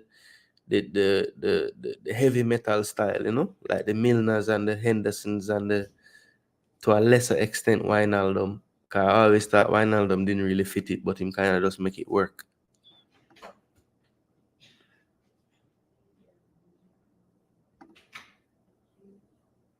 Liverpool should have just win the game, brother. How many want Spurs just feel like them have a big chance for catch, But more barely playing in the Champions League, so it's like I'm kind of torn. Yeah, he should have. When him cross the box and him name Diego Carlos slide tackle Watkins to Yuri. I remember the one to Yuri. I remember that one there. I remember the one the next up. I remember the one where him crossed on the ground and Watkins was about to tap it in and my boy slide tackle it out anyway. All right, so that was the Villa-Liverpool game. As I said, people, a lot of talking points. Really, really good match. But those were the few things I didn't want to touch on. Obviously, Bailey performance and yeah, what happened on the offside play, him and Watkins discussion, and what I felt about Klopp's decisions and why I felt they were wrong in some cases or in some sense, And I see some people kind of agreeing with me in the chat. All right, so before I move on, people, I just realized I did not do my boy Ethan justice. So before we move on, I don't want to go back and look at Ethan's game by the numbers. So he had a 7.0 on the day, 90 minutes played, of course. As you can see, Marshall, that left side of the defense in a back four. And of course, in this back four, Reguilon would have been pushing up the pitch. So he was really responsible for this entire left side. 4 clearances on the day, 1 block shot, 2 interceptions. He won 1 out of 2 ground duels, and he was 5 for 9 in the air. One of those duels he lost was for the goal to Solanke. Solanke did get the jump on him, I have to be honest. Very rare when you see that as well, coming from across, but just look like Solanke just played the angles a little bit better and his timing was a lot better on the jump as well. So I have to just give credit to the attacker as well on that one. But I'm sure Pinnock will watch that play back and know he could have done better there. 5 possession loss, 1 foul, was foul once, 43 touches, 85% passing accuracy, 23 for 27.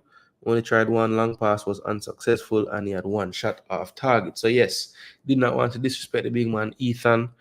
Realized that I did look at this game and not highlight our baller, which I did not intend to do. So I just wanted to go back and do that real quick, people. So great game again from Pinnock, 7.0.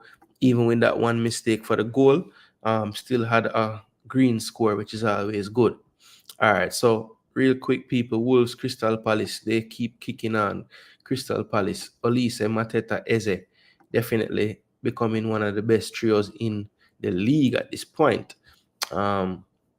Daniel Bentley was a late starter, and I'm sure the coaches was wishing that he didn't have to play because he had a poor score on the day, 5.6. Cunha did get a consolation goal. Fantasy, yes.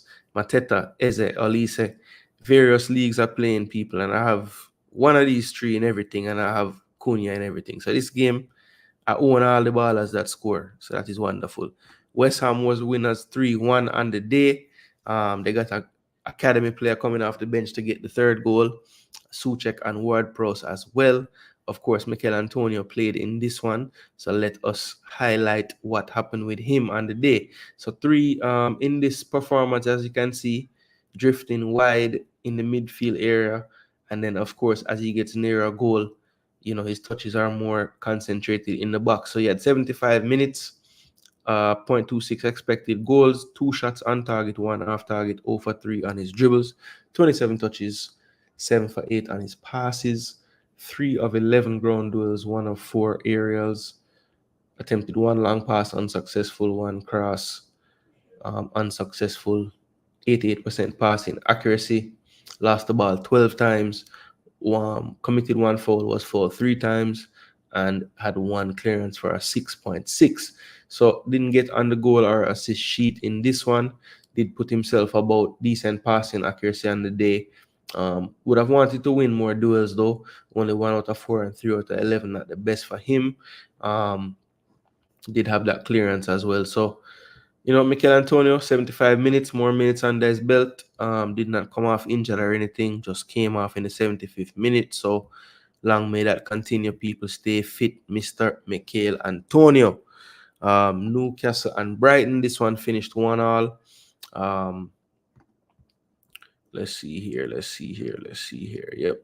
Goals from Longstaff and Joel Veltman. And this game right here was not the best result for Newcastle, who are, probably harbored hopes of maybe being able to catch up with Tottenham, but that draw will not do them any good as they really needed to get the 3 points in this one. They do have another game in midweek as well, so if Spurs lose, they win, they could still have an outside chance to get that 5th spot, but we'll have to see how that plays out. Spurs did get the 2-1 victory over Burnley. Well-deserved win. They really did dominate most of the play. Goals from 2 defenders, Pedro Porro recently back from injury, and Mickey van de Ven. So they got their 2-1 for those 3 points. And then this game as well, people, was an exciting one. Chelsea versus Forest. Of course, Chelsea coming back in this one. Probably first time in a while Chelsea has scored goals and Cole Palmer didn't score, but they did come back from a 2-1 deficit to win this one 3-2 with goals from Sterling and Jackson. Sterling coming off the bench to score, and Nico Jackson getting his, yes, I said it, 14th goal of the season, people. So Nicholas Jackson, after all the ridicule, actually having a 14-goal season. And when you look at some of those misses, how much could it have been? Definitely him and Nunes have been the laughing stocks for the most part. Somehow Hoyland kind of dodges this whole talk, even though he was about the same money as those guys. But hey, that's for another day. But Jackson, coming good, people. 14 goals in his first season. I believe I saw a stat, and I'm not saying he's going to do better than the name I'm about to call, but in Drogba's first season at the club, he only had 10 league goals. So hey, do with that what you want. I'm just letting you know a fact. All right, people. So Chelsea again with the victory. They got this one 3-2 on the day. Reece James making his return. I wonder if that will be enough for Southgate. Look, he only played 11 minutes, got a 7.4, had an assist, 1 tackle. 1 key pass, 1 big chance created, 21 touches, 91%. So, he was only on the pitch for 11 minutes, and it only took him, I think, 3 minutes to get an assist. So, very effective cameo by Reece James and also Sterling, who, more than likely doesn't really have a shot to make the Euro. But I think if he had kept the form that he had in the first couple of months of the season, then it would have been a tough decision for the manager. But I don't think how it's been going lately, we can't really put him on there. So, last game for the week, people. Arsenal, Man U. Wasn't the last game for the week, but the last game we're going to talk about this week. Arsenal, Man U. This game right here was a confusing one for me because we have been playing really well lately, especially when you look at the Spurs performance for the most part, the Chelsea performance. Even people say we got lucky against Bournemouth, but I did think that we controlled the game for pretty much 75 minutes out of that game. We've just had some really solid performances of late, and going into this game, just based on the injuries and everything that Man U been dealing with, I thought that it would just be too much for them. And I think I predicted a 3-0 scoreline, but obviously, as you can see, it was only 1-0. I thought Manchester United had a decent performance, especially when you look at the likes of Garnacho, Amrabat, Dallo had his typical consistent good performance. Onana came up good in moments for them as well. But I think where they struggled, I think Højlund had a poor game. I think Diallo was okay, but you could tell that he hasn't really played that much this season just based on some of his decisions he was making. He did look a threat, but I don't think he was able to put it together in any moments of the game. And I thought Meno was more quiet and less influential than he has been in some other games I saw. Still played well, but he didn't have the type of incision that I see him have with his passing sometimes. Garnacho was a constant threat on the wing. Definitely gave Ben White some issues. But I think Garnacho's end product was lacking on the day. Got in some dangerous areas, and I think if he had just kept his composure a few of the times, maybe he would have been punished. On the Arsenal side, I thought Saliba had one of his best games of the season in this one. I thought Magalhaes was solid as well. Tomiyasu, even though he got a 6.9, I think that was a bit harsh on him. Did seem to fade a little bit in the second half as far as his legs. He looked a bit tired. But I thought in the first half he did well. And Benjamin White, even though a lot of people said Garnacho skinned him, if you look at what his overall score was, he must have been doing some things right. But he got dribbled past 6 times and still got a 7.5. So, how is that possible?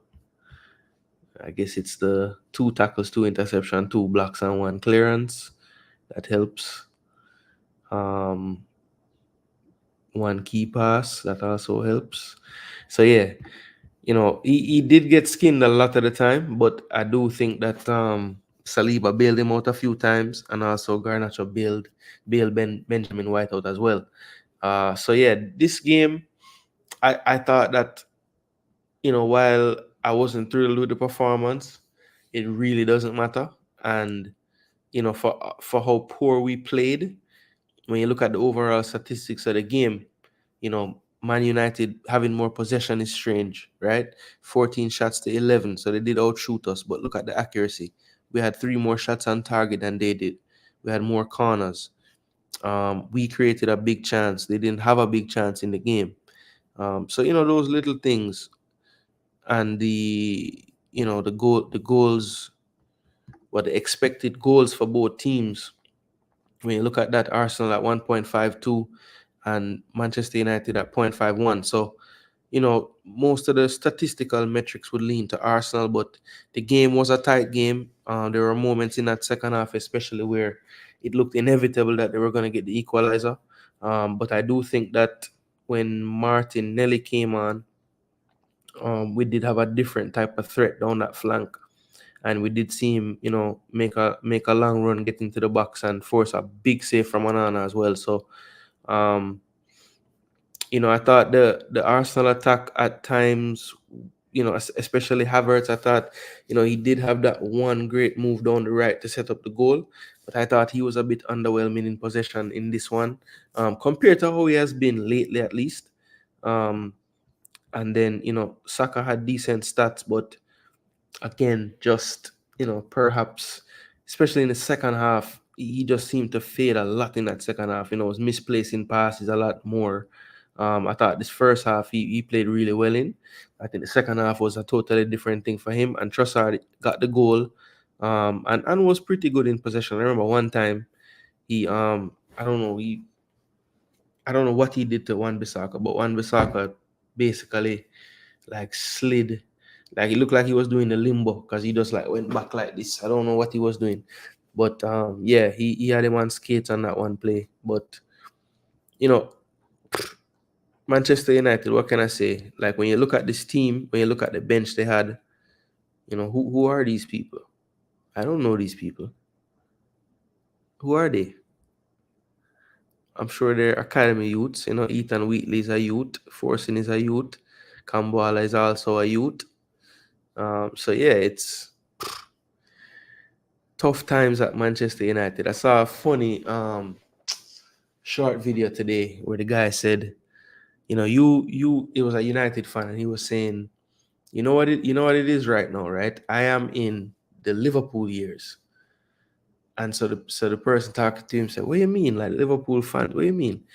He said, Liverpool were terrible for 30 years. He said, right now I'm a United fan and I'm in my Liverpool years. So Liverpool fans, what you say about that? All right, so maybe that talk about enough things. So I'm gonna go back through the comment section before I give you the results for the weekly predictions. All right, Martin Tyler, bless up yourself. Respect for forwarding in for a bit.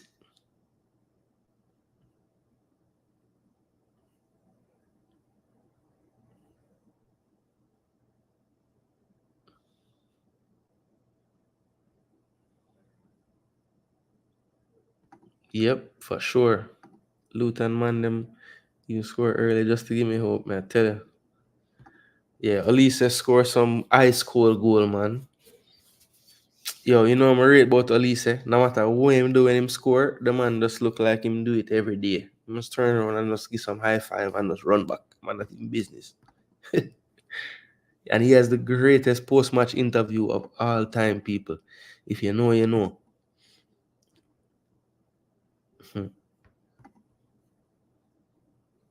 Yeah, man, he might always score some madness. Oh, yeah, have him in a fantasy fresh. Yeah, man, Newcastle joke out the thing. Yeah, he's really fast. Yeah, fresh. That was your score line, the 3-2. Chelsea. Big up, Chris. I see my beautiful niece adore dancing. That is great. Oh, you're gonna draw to this Brighton side. Terrible. Your artist NF. Yeah, man, he's horrible, man. And see Fresher come defend him now about 8 goals. Him now did score a hat-trick one time too.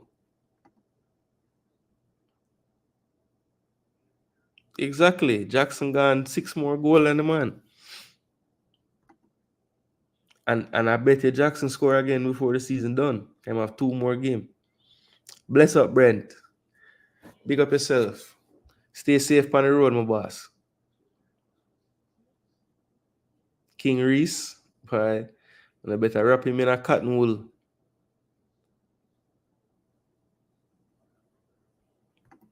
Jackson could score 30 goals, but he's still no Drogba.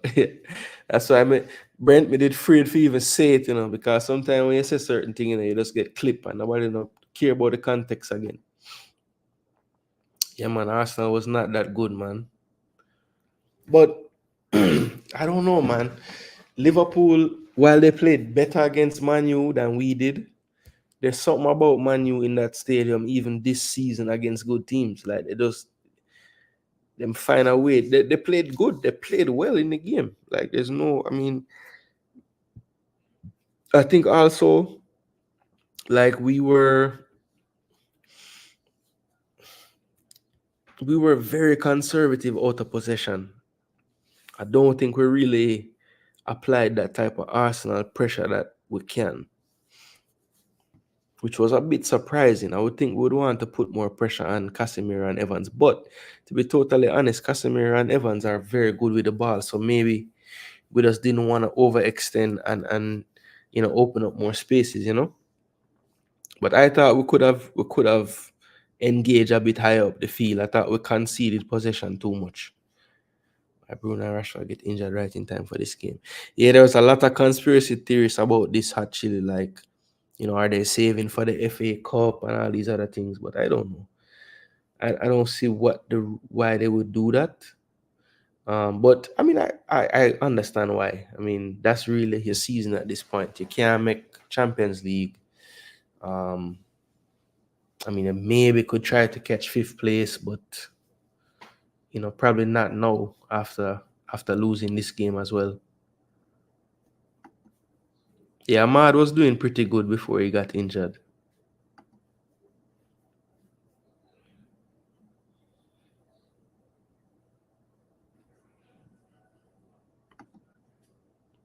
Yeah, he did get skinned a few times if you're talking about Benjamin.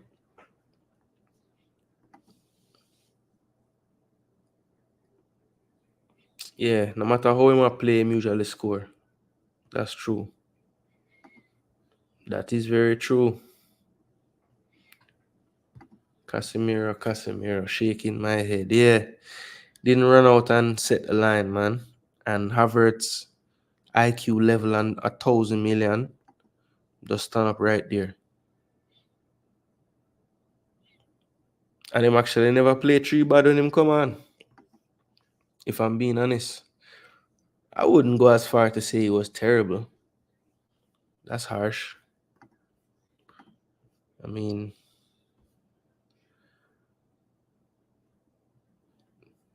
dribble successful, 3 key pass. I mean, it wasn't that bad. Going enough duels, win 7. 2 accurate cross on the day. 1 on target, 1 blocked. 2 tackle, 1 interception, 2 clearance. It wasn't that bad. I wouldn't say it was terrible. I just thought he faded badly in the second half. But he was good in the first half, though. I think you're exaggerating the bad, though, Demo. I really do. Yeah, that would be better. He played average. He just had a game. It wasn't anything to say, yeah. But see, that's the thing with Saka. Like, his average game is a 7.4. That's the difference between him and a lot. This season remind me of year when we had so much injuries and man on crutches. Yeah, man, Nikada, the nighttime, late night show.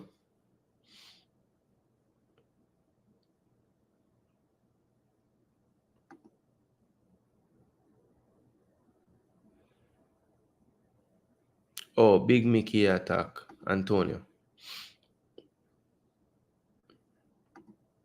I saw Arsenal lose games and played better than that. Yeah, that is I think, let me tell you what game we played well and lose. When we played Aston Villa away, we actually played well in that game. And the man them just get a chance and score. And we get about I wouldn't say we create a million chance, but we had like a lot of openings that we just squandered the situation them. That was a game where I can say we played good and we lose. For sure. Another one that I thought we played good in and lose was the Newcastle loss that we had when we lose 1-0. That one was a madness. Alright, we can see with Casemiro because imagine him do the right. But I think we played better in the Villa game than the Newcastle game. Let's see. Could have. But I do think, like, if that game is 0-0, like in the second half, I feel like eventually, I just feel like we didn't really ever put that Arsenal pressure on them, which is we showed them a lot of reverence. Just the place and everything, we just never really want to open up ourselves. Yeah, I think in the second half he definitely tired for sure. I don't think he's disengaged. I think him tired. Yeah, exactly. Terrible soccer performance is a 7.4. So, but he actually didn't miss any big chances though. That's the difference. Diaby did.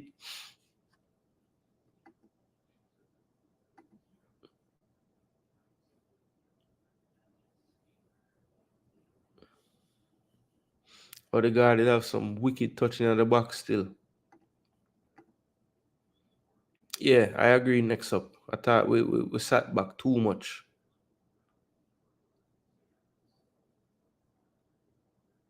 Yeah, he did score the 5 in the Champions League. That for the first couple of months, that was literally what every Man U fan will tell you when you talk about Highland. But him gone 5 in the Champions League. All right, so real quick, people, let me go through all the people that gave me all the scores. So Demo, I'm not even worth mentioning this week, people. I only got 4 correct. Horrible performance. Discombobulated with this title race, people. Just messing me up all around. So I got 4 correct. So I was the cellar dweller. See? I get relegated. Next up is next up. You got 5 correct next up. One correct score. The 2-1 Spurs game, you predicted that perfectly. Sandre, 1, 2, 3, 4. Sandre, you also had 5. You predicted 4-0 City game correctly. So you are next up tied. And then I had 4 people tied with 6 wins, and they all got 1 correct. That's Demo, Hot Chili, Duckland, or 3. Demo, Hot Chili, Duckland all had 6 right with 1 correct, right? 1, 2, 3, 4, 5. Oh, and Fresh also 5 with 1 correct. So Fresh and next up tied, and then Demo, Hot Chili, and Duckland tied, and then the winner with a remarkable 8 wins and 2 losses was the Just Bet boss himself, Travis Peso. Yes, Fresh, you were 5 out of 10 with 1 correct score. But Travis Peso was the champion for the week.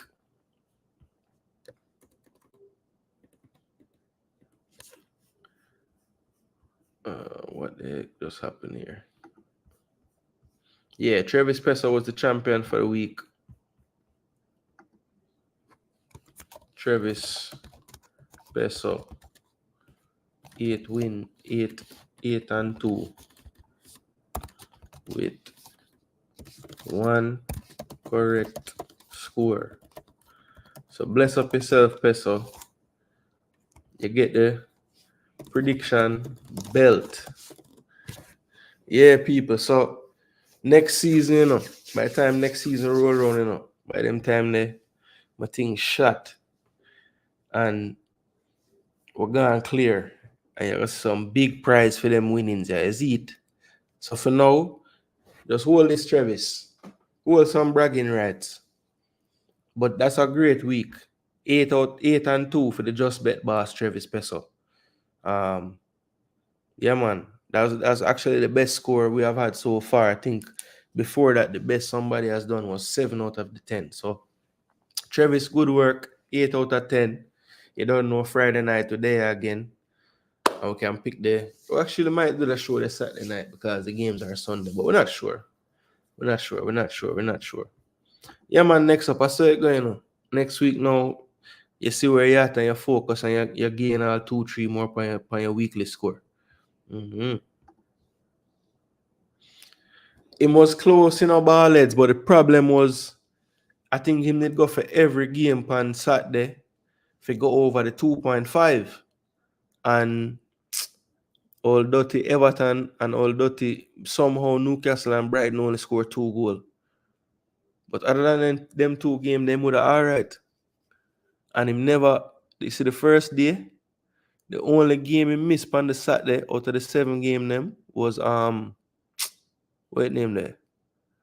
The Newcastle Brighton game. And it got 2-1 and it finished 1-1. So we know that Saturday is supposed to get something. Yeah, Everton. Oh, Everton? So Everton. Oh, you talk about the over 2.5 thing. So you never have Newcastle and Brighton in that. Because only 2 goals scoring that one in the Travis. All right, people. So that is the Premier League. Now, of course, before we go into the small segment where we're gonna break down these JPL games and stuff, let me just show you real quick the fixtures that are coming up for tomorrow and Wednesday. Now, this one right here, Tottenham Man City, people. We need a miracle. As you can see on the stream itself, it's a COYS. If you're paying close attention, I would never have that on the screen. But due to the circumstances, people, I really am saying, come on, you Spurs. I need a miracle. I keep hearing this. They have never scored a goal in the Premier League in this stadium and all these things. Well, they haven't played Spurs in this stadium with Ange Ball. They have played Spurs in this stadium with Mourinho Ball and Nuno Ball and every defensive ball. But Ange don't have a defensive ball. The man, they only play offense. So I'm worried. Very worried. Ah, boy. The only way I see Tottenham getting a draw out of this game is if them score 3 goals. That's the only way.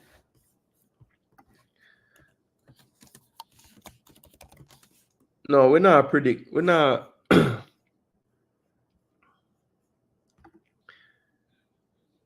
Yo, I have to actually, I have to.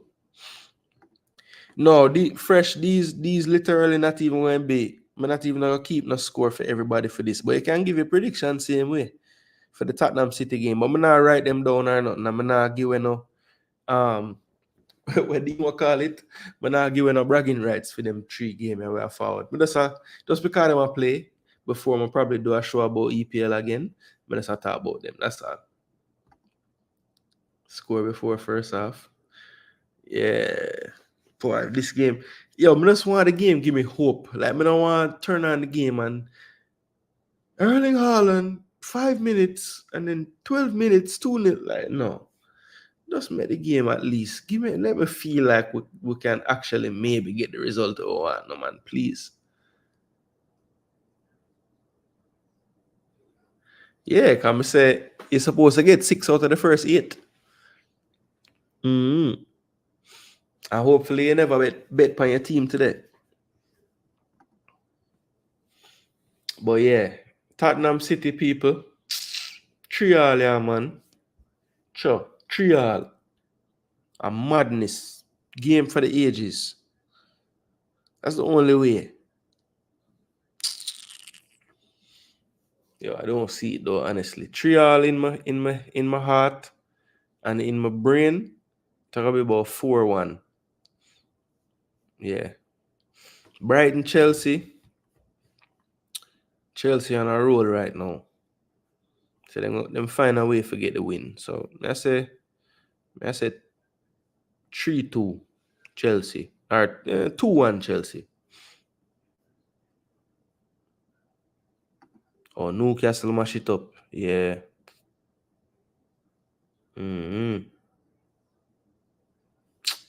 Cha-cha. He did close, brother. 7 out of 8. Or just sat the game. If I sat the game alone, 6 out of 7. Rough.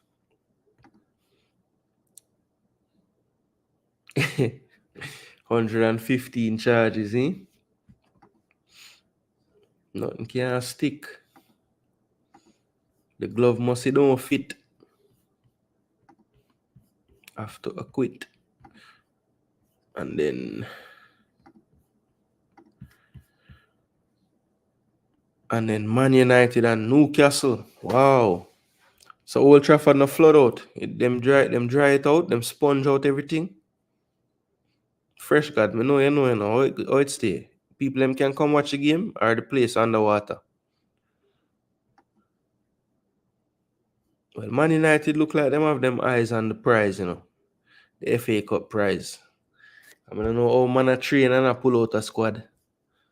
That don't make no sense. Let's take a glance at the table and see what I go on.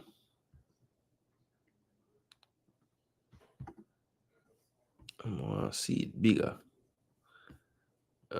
England. Prem. All right. So Arsenal, City, 86 and 85, of course, tomorrow with a point.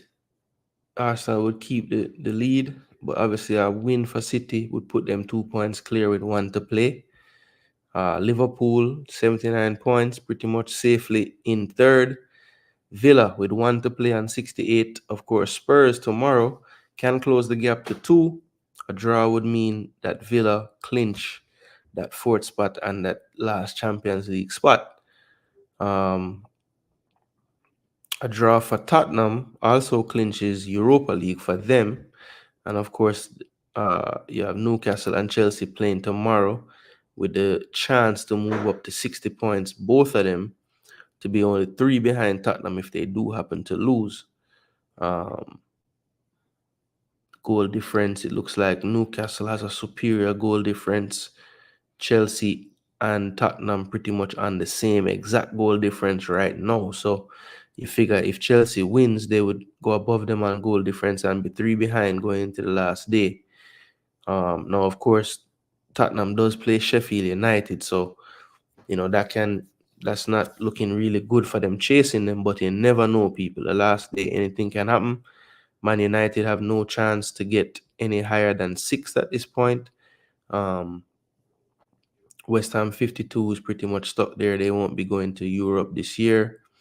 Brighton just out of it as well. And then looking at the relegation zone, Luton have a chance, but really a very, very slim one. They're a minus 31 goal difference, while Forest is only minus 19. So that means Luton will have to win their game 7-0 and Forest lose about 5-0 or more for them to, win their game, level with them on points, and then jump over them in the goal difference. So Luton, besides a miracle happening, are probably going down as well.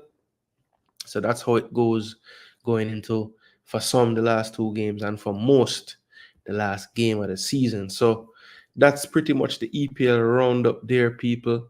Before we close out for the night, I just want to remind everyone that has been here, just want to thank you guys. Respect for being around and sticking around for the show. We're going to jump into the JPL action now. Let me stop sharing this screen here and let's move on to the JPL. So again, I was saying earlier, kudos to the organizers. I thought that the turnouts for the 4 times we have seen the playoffs take place since the quarterfinals to now at Sabina Park have all been good. I heard a figure of 32,000 over the four nights, so that's very, very good as far as I'm concerned for the JPL. And of course, they have the big final coming up this weekend on Sunday. And of course, that will be between a rematch from last year. It will be Cavaliers versus Mount Pleasant, the reigning champion. So let's go to the game center for the JPL. And let's just look at the results of the semi-final second leg. So, of course, going into this game, both games poised at 1 apiece going into this one. And as you can see, Cavalier took the curtain raiser on the day 3-1. Actually, this was the second game, or wasn't it? Which game was this? Yeah, this was the second game. So this was the second game of the night. Cavalier versus Arnett Gardens. It ended 3-1. I started with this one mainly because this might have been the one with a bit more, I guess you'll say, controversy surrounding it. It all started something that I learned about after the game in the post-match. There was a situation with the balls that were used for the game. Apparently, Arnett wanted to use a certain set of footballs. Rudolph Speid said they were the home team for this leg of the semi, and so they are the ones that are supposed to supply the footballs. Apparently, it was ruled in favor of Mr. Speid because I guess that's the rules. And but the coach of Arnett Gardens, Mr. Xavier Gilbert, did see the need to bring that up in the post match. So I guess Arnett and him felt aggrieved with the whole situation. So that was what happened off the pitch. Of course, on the pitch, apart from seeing a good game of football, there was an incident that I must say I was saddened to see. It came in the first half when a penalty was given away by the Arnett Gardens defender, Shane Watson. The crowd did not love the call so much, and they basically started to rain down bottles from that end of the pitch. So yeah, that was not the best there. It was a big danger to the players as well, because to understand that there are glass bottles being sold in the stands, whether it be beer bottles or, of course, Ryan Neville is the sponsor, so they have the cues, the glass flasks that they do sell. So I did see some of those entering the field of play. So that was, the one thing that may have marred the evening slightly. Good. It was good that the delay did not last very long, and that was the last time we really saw bottles being rained onto the pitch. So look, not happy that we saw that, but at least they were able to control it, let the game keep playing, and it went on after that pretty much without a hitch, at least from the spectators' point of view. Now, I'm sure a lot of people will say that there were hitches in terms of the refereeing, a lot of contentious things. So the first thing that I'm going to touch on is this penalty decision here. As you can see, Dwayne Atkinson scored it. It was Chanel Thomas went down the left, got a pass from Atkinson actually, and quick feet to kind of evade the defender that was onrushing. And Shane Watson, I thought, made a clumsy challenge to bring him down. So the first contentious thing was, was it outside the box or inside the box? To me, it looked like the foul occurred inside. Some were saying that the penalty might have been a little bit soft, especially for a semi-final or a game of that magnitude. I tend to disagree. I think the player, while he didn't leave his feet or anything, just his body position was all wrong to try to win the ball. He went with his left foot when it would have been better maybe to put the right. Severely left-footed player Shane Watson, and he actually had come over to the right side to kind of cover, and just got beat for the trickiness of Thomas. I think he thought Thomas was going to cut it back onto the right, but he kind of fainted like he was and then pushed it straight ahead onto the left. And, that movement really tricked the defender and he fouled him. And then, gamesmanship on the part of Cavalier, Rudolph Speid definitely watching a lot of the Premier League games, or games in general, because it's been a strategy of a lot of teams lately to have one player hold the ball for the penalty kick and then somebody else come and take it. So Richard King did those duties, acting like he was taking it, and at the last minute turning and giving the ball to Dwayne Atkinson for him to take it. So he stepped up busy and finished it. That made it 1-0. And then Cavalier did get their second goal of the first half from a brilliant shot from about 30 yards out on the volley by Adrian Reed, dipping right under the crossbar and over the jump of Eric Edwards in goal for Arnett. So definitely the goal of the semi-final round. I thought a long ball flicked on by Reed. Reed was found by, I believe it was Busy, who played a one-time pass back to him, and then on the bounce, cut across it with the dip. Brilliant technique and a great strike by Adrian Reed. I'm sure probably his best goal. I know he scored some worldies, but due to the fact that this was in obviously in the semifinals of the Premier League, I think that might have been his best goal that he's had. Definitely based on the quality. And then, right at the death of the first half, 10 minutes into the injury time, and that was basically battle time is what I called it, because obviously the stoppage was mainly for the battles that were raining on the pitch. Gadale Irving, who I thought otherwise was pretty good in the game and over the two legs period, just had a a mental lapse, I thought, in that first half. A cross came in from the left hand side, and Kaheem Dixon went to control it on the chest, and he was just barged into by Irving, who just lost his bearings for a second. I don't know if he thought maybe he had more space before he got to Dixon, but he just ran right into his back, and took him down. So to me, Stonewall penalty. Some thought maybe it was a bit soft, but I didn't think so. I thought it was clumsy on the part of the defender. You know, takes Dixon out of the play completely.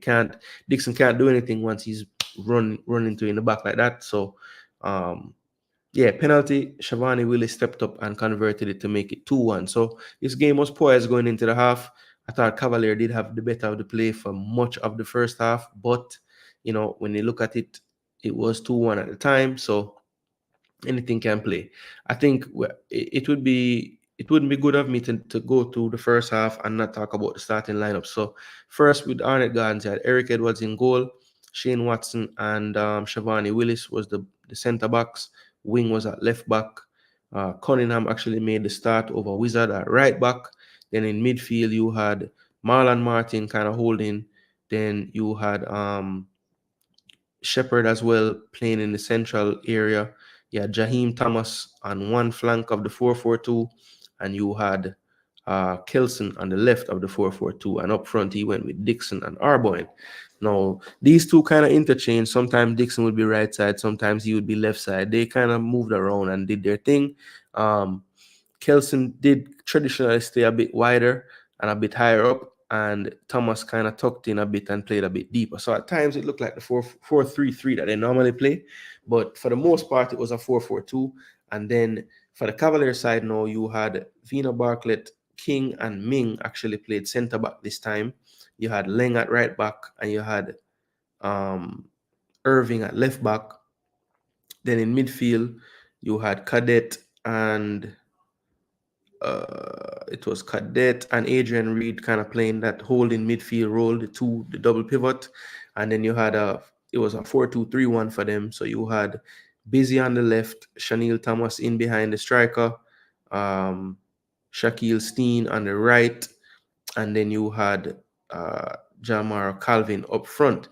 Now Steen and Thomas especially did a lot of interchanging. So it was a very fluid kind of three behind the striker. Even Busy popped up on the right, sometimes centrally. So they were pretty fluid. I think they had a lot more fluidity to their formation than Arnett, who was a little more rigid in their 4-4-2. I thought the 4-2-3-1 had more variation in it, actually. So that was good there from the Cavalier side. Then I thought there were some head-scratching decisions by the Arnett coach in the second half. So there was a forced substitution. Steen could not recover from a tough fall that he took in the box, and Ainsworth came on for him, and that kind of changed things around a bit. Busy basically gave that left-hand side to Ainsworth, and he came more central. And him and basically Thomas and Busy kind of interchange between right and central behind Calvin at that point. Now, this is the subs that I'm talking about. This was a triple substitution made by Xavier Gilbert. And I thought I didn't understand them, and here's why. So he took Kelson off, who, as I said before, was playing the left side of a 4-4-2, and he brought on Reed. Obviously, he's a central forward, a striker, right? Then he also took off Jaheim Thomas, who I thought didn't have his best game, but I thought was growing into the game in the second half, especially during this spell. This was like the start of a decent spell for Arnett Gardens, right? They had just kind of, created a few opportunities. Thomas took off a good shot. Shepherd took a good shot as well. It looks like they were building a little bit of momentum. So I was surprised by this change. Not the fact that Shea Smith came on, but the fact that Thomas came off. And then they did a straight swap at right back. The player who started there in the first match, Wizard, came on for Cunningham, right? So the subs that I thought, I think these two were okay. But for me, I would have taken off Arboin, who I thought was a bit quiet apart from one cutting in the first half and a shot that just went wide. I thought he was very, very quiet in this game. So I would have taken him off, brought on Smith. And the reason why I think he should have done that is You took Kelson off, who was providing that width down the left. You could have changed off traditional 4-3-3 with Smith left, Dixon on the right, and Reed up front. You would have kept Thomas on the park to play in midfield with Shepherd and Martin. And then you make your right back sub. But for me, I thought it overcomplicated things, because what ended up happening is he stayed with the 4-4-2. Reed and Arboin played up front, and then Dixon ended up on the left midfield role, and then he put he had, what did he do on the right side? He did some other madness on the right side as well. I think maybe Shea Smith was out there, but he seemed to be playing like a more inside role on that side, and it just didn't. I didn't understand putting the personnel where he had them when he made those subs. So for me, I would have done things a little bit differently if I was him. Even this sub with Nickashay Murray for Shepherd, I wouldn't have taken Shepherd off. I would have taken off Marlon Martin. I thought he was a passenger at times in that second half. And eventually Arboin came off for McGregor, but in the end, too little, too late, I thought. And instead of Arnett getting another goal, which they did get a few opportunities with Reed on the pitch, mainly him creating them. But this goal by Calvin, who I thought deserved a goal over the two legs anyway, he did get this goal in the 91st minute. So yeah, that was actually, he did get the first goal in the first leg as well. So yeah, 2 goals in both legs, which I think he deserved. Very dangerous strike up front. So 3-1, Speed wins again, gets back to the final. I thought that Arnett Gardens, definitely not having Reed for the entire game hurt them. And I think that the coach tried to make the necessary adjustments without Reed, but I thought that maybe some of his decisions could have been a little bit different for me. But as I was told earlier today, hindsight is 20/20, so everybody's a genius now. But that's my take on that game, people. And then we're going to talk about the Mount Pleasant game and then sign off. So let me just check in with the chat, because I'm sure people talking about this. Yeah, man, the people them like the late night,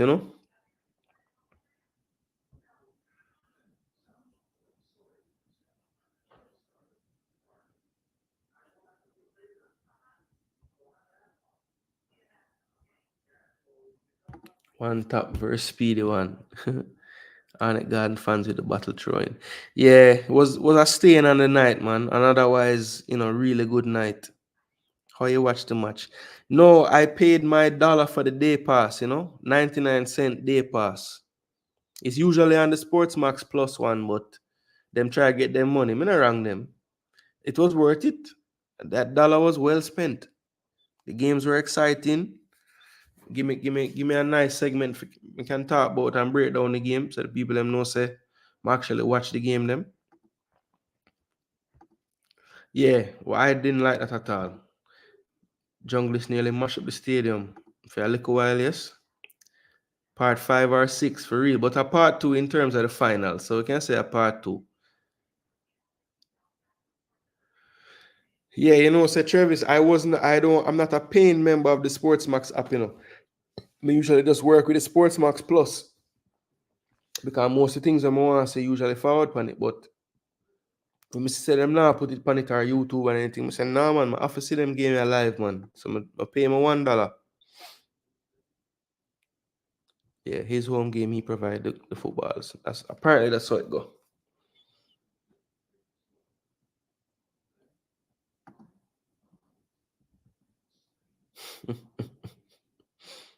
What you say? But Tappa not gonna pass B, man. Don't disrespect Tappa. Alright, well no, he must have B, because Speed say him have A and him have the only A license, so.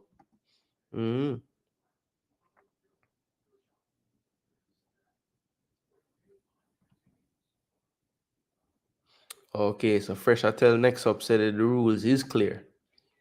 Better coach. Lenny Hyde up there from Dunby Holding. Yeah, I don't know. It seemed as if Xavier Gilbert, even though it's tough to beat him so much, because for long stretches of this season, Arnett was in the top 3 or even top 2. But I don't know, man. I feel like him could have do better with what him have to work with, to be honest. Yeah, no, apparently Arnett was warming up with the ball that they thought they were going to be using to play the game. And I guess Speed just never tell them, hey, when I don't realize that when I'm using my ball today and I don't want to warm up with them. Speed would never do that. Speed just see them and warm up with the wrong ball and say, all right, well, when I can kick the wrong ball, I'm in a business, because that's not what we're going to play with today. I thought both penalties in this game were well called. Anybody saying otherwise, you must be a fan of the team that never get the penalty or was awarded against, because any neutral would have seen those two calls and they both were penalties to me. No, I don't even think it's a debate. No, the Ryan Levy were sold in cups. I thought I heard Chris Williams on the Sports Explosion saying they have to talk to the Ryan Levy people about the flasks them, because that's the only size that, because you can't pour out the man flask in a one cup. It depends, Demo, which content you're looking at. Because if you want to watch Sportsmax or Sportsmax 2, that's a premium channel. But Sportsmax Plus is free.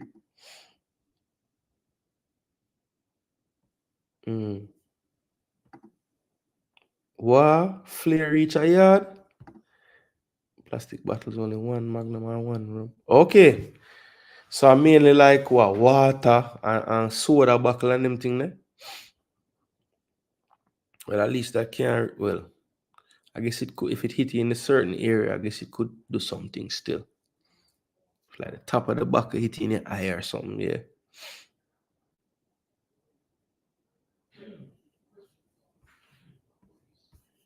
Yeah, clearly in the box. Penalties are penalty. The player too wild and clumsy. Put a plant a seed on match day and I subscribe to it. Okay. Sounds good. Yes, upon Sundays are definite. Campari and Dragon. Adrian Reed with a screamer. That was brilliant for real. Okay, it was Shaquille Stein. Respect. Thank you. I wasn't sure if it was him or Stein. That's why I said I think it was busy, because I wasn't certain. Because I never watch it back again today. That's a recall from yesterday. And the only thing I watched from today, I didn't watch the actual highlights. I didn't want to watch back the coaches' interviews. Those are always interesting to me, Adrian Reed Jr. will be better than his dad in the future. Yes, he's based on his trajectory. I don't believe his father was playing Premier League finals at 16 and 17 and 18 and everything. I could be wrong, but I don't think so. Irving with a moment of madness. He never did that. Dixon was going nowhere. Yeah. I won't say he wasn't going nowhere, because if him control it and shoot, he might score. But still, it really was uncalled for what he did. That's a good one, Debo. Use a great technique for Adrian's goal. Me and Arnett said the Nike ball lighter and swerve more. Unnecessary, in my opinion. Yeah, very. Even if it's one soccer buckle, it's too much buckle, my boss. All it takes is for one theta player in the head, it might be game over permanently for that player. Facts, Kevin Williams, facts. That's one thing we not like. Tell the truth when it come on to when we do something wrong. Like, man will rationalize anything. But I just one buckle missy. So that one could have been the one. And it had ways of attacking in the second half. Just wasn't patient enough. Yeah, the second half they look better in terms of their attacking, but I still feel like, I try to remember like a clear-cut chance them get.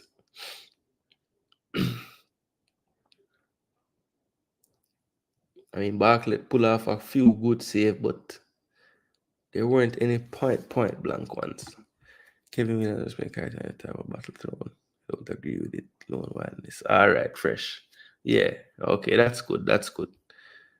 That's good. You never really did have that sentiment, but I could have swear that somebody that try have that narrative there, like I just one buckle or something like that. I don't know.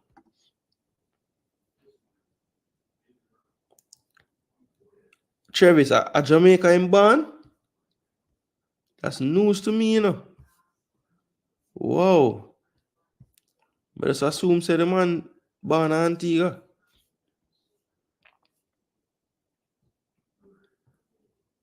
Citizenship, Antigua and Barbuda, Jamaica. How much cap him gone? Him gone 3 cap. Him gone 3 cap for him country. Him not have no cap yet. Him only play under 20, you know. Huh? What I say? I deal with them like how England deal with we all the while.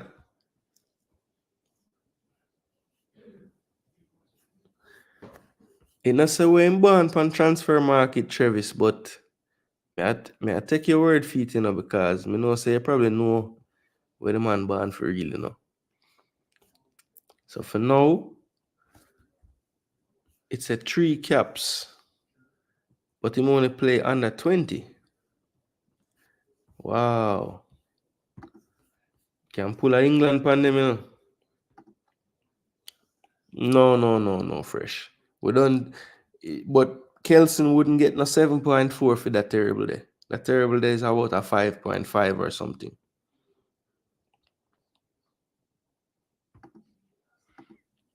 Yeah, man, the man panic. Sub off everybody one time. Yeah, thank you, Travis. Thank you, Travis.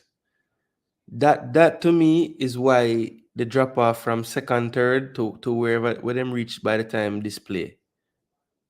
Fourth or fifth, yeah. A Cunningham going a foreign and Simpson getting injured. So once that gone, them never have the same back line. And Eric Edwards have to save them enough time.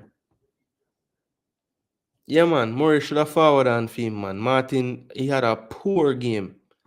Yeah, Jalmaro gone 13 now because him score 11 in the regular season and 2 in the semi. Watson give away the goal. Yeah, I him not jump for the ball. Watson play horrible in that game, man.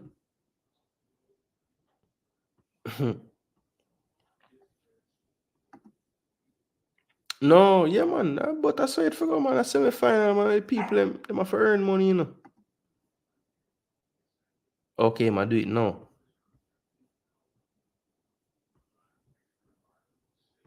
Yeah, me know, say the rule. Yeah, uplab. Me soon talk about that in the next game. That was going to be one of my big talking points, you know, like I never liked that at all. All on Mother's Day, even though I don't know if Miss Odette is a mother, but she's a potential mother one day. That was very terrible. Yeah, man. Horrible. Horrible, man. I love how Tappa, when the man asked him about it, him said, unacceptable. Unacceptable. I love that. Make him know, say, Daya was big, yeah, man. And them defender the Tappa like, you know. From my coach Jamaica, beard, everybody supposed to be big and tall and big like Topi.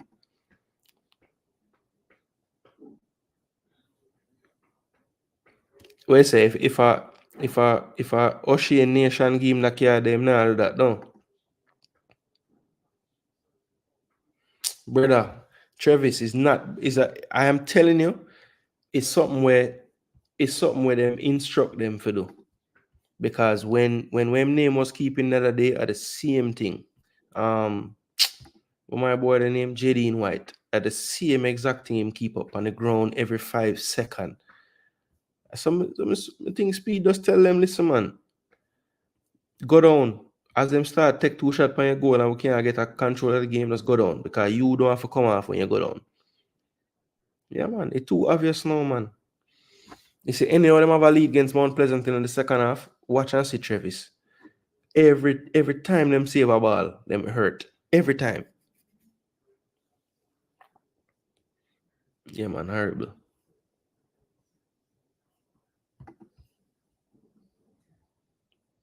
Not only going up, the man actually push her, brother, and move her hand out the way and all them thing there.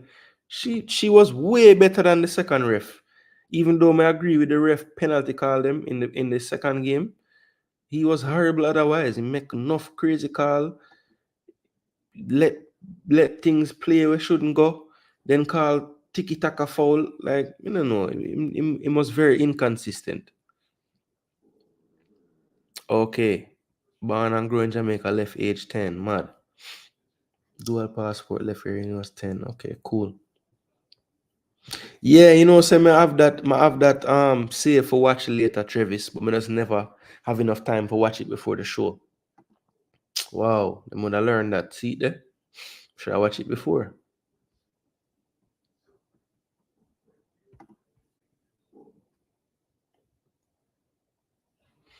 Yeah, man, that's the game I want to pull up now, people. So before we sign off for the night, I could give some time to the second leg of the other fixture, which would have been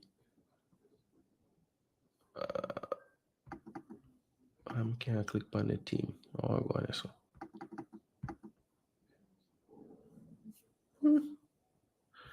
Oh.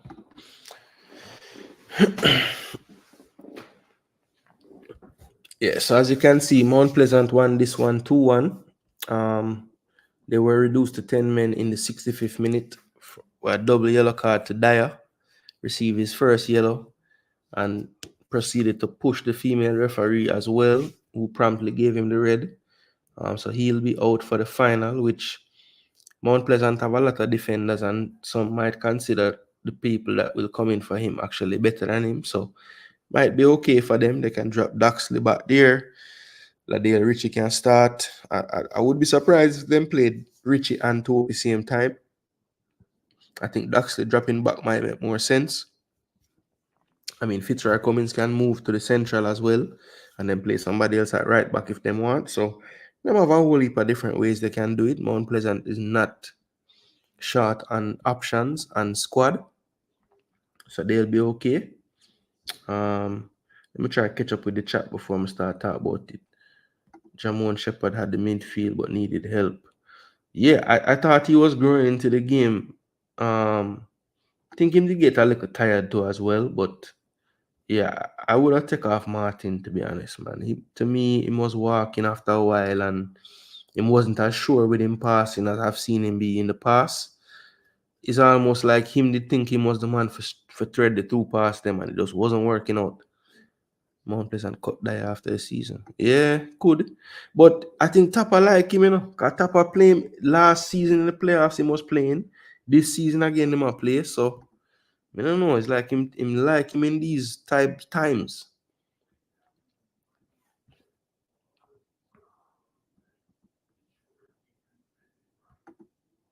Yeah, man. He was bad, man. He was bad, Travis.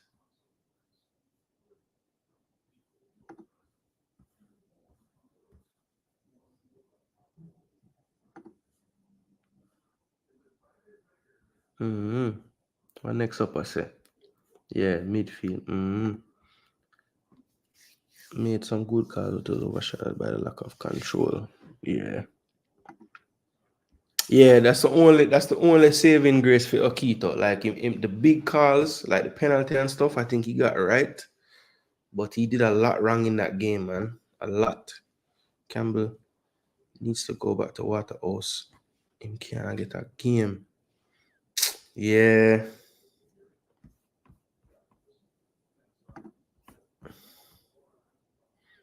Man can't even make the bench. Rough. Rough, rough, rough, rough. The grass not always greener, you know?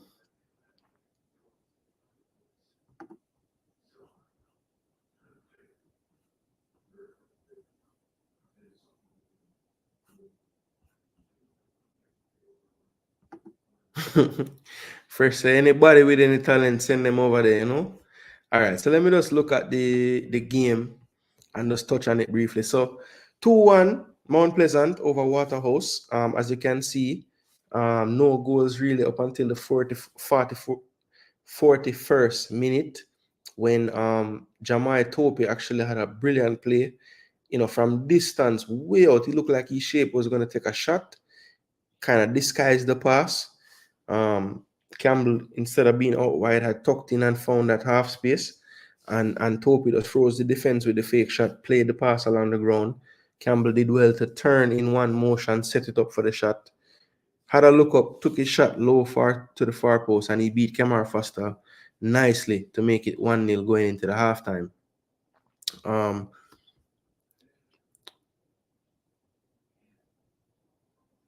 At halftime, Waterhouse did make a sub. They brought on Nicoy Christian for Andre Smith. And I thought that before the Campbell goal, though, I must touch on a chance that fell to Javane Bryan. Sloppy play in midfield by Mount Pleasant. Fletcher was able to pick it up, turn, and play a beautiful pass through. It was either Fletcher or Rivaldo Mitchell. It was one of them.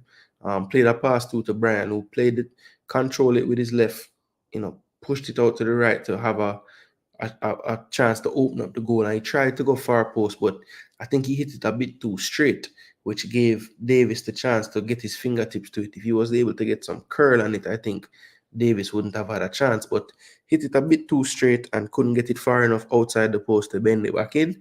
And Davis was positioned well and got down quickly.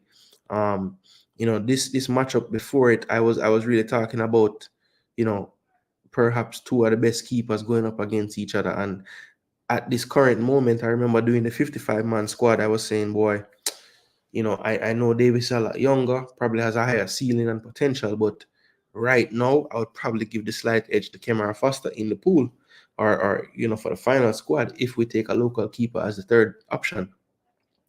But I think maybe similar to with Tony and Solanke, after seeing them both play this game, I think it would be unfair or not unfair, but unwise to choose Foster over him as a third keeper because, if Foster is the age he is, I think he's 32 now or 31 or something like that. And Davis is about 23 or 22 even. I think with their levels being so close together and one not being, much better than the other, you have to go with the youth. You know what I mean? So, I thought he was immense on the day, to be honest. Like, Waterhouse did create enough chances to get back into this game. But, Davis just had all the answers to everything on the day. I remember him stopping Fletcher point blank. Had another good save from a Fletcher free kick as well. Had the Bryan save in the first half. Commanded his box pretty well as well, cross his catching and everything. So, the one thing I think he can work on is the decision making when he's distributing. I think sometimes the game might call for him to just relax and he'll get up and try to kick it for a counter when maybe it wasn't really the time for that. And I think sometimes while I like his confidence on the ball, he does take some chances at times. Like, he sees the guy coming and could have played it, but, he knows he has a little more time and he kicks it right before the guy can block it and stuff. So little things like that, I think you just have a little more urgency when it's balls at his feet. But as a goalkeeper, shot stopping, all those things, positioning was really good yesterday as well. I think a part of the reason why he was able to keep the ball out so many times was that he got into a saving position well before they took the shot, and his reaction time is good. So Davis really impressed me in this game, especially. Did well in the first game as well, but I thought this game he really stepped up. And Campbell did get another goal on the other side of halftime in the 56th minute, and this one really was, obviously if this was a competition between Davis and Foster just on the day to see who's the better keeper, Foster would really want a rematch because the second goal especially, Foster kind of outsmarted himself, kind of tried to cut down the crossing angle and break down the cut across the box by Campbell, who had beaten his man down the left wing. Jaheim Brown, actually, who had a good game going forward, but definitely struggled defending. I remember Green getting him out in the first half. Bailey should have scored, didn't score it. And then this Campbell play, same thing, just beats him down the wing, beats him for pace, cuts inside, gets into the box. And as I said, Foster anticipating a cross. Campbell, he won't admit this, but based on the replay, it looked like a miss kick. The ball bounced up a little bit and he ended up, kicking it towards the goal instead of crossing it. And that really got out Foster, who was only able to react late and get a fingertip to it before it went into the goal to make it 2-0.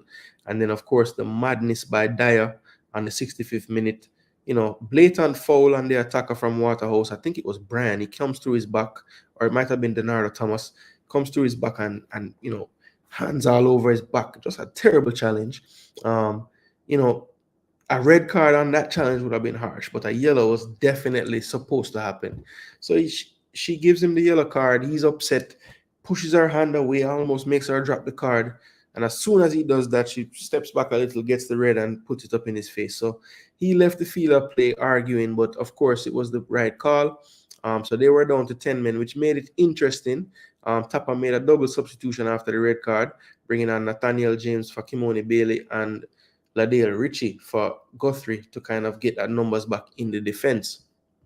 And they pretty much saw it out until the end of the match when Keithy Simpson got a header from a beautiful cross from Jaheim Brown, but it was too little too late, as that came in the 94th minute, and that was the 4th minute of 6 minutes of injury time. So starting lineups, just going through quickly. Waterhouse had Kemar Foster in goal, Keithy Simpson and Matthews on the centre-back pairing.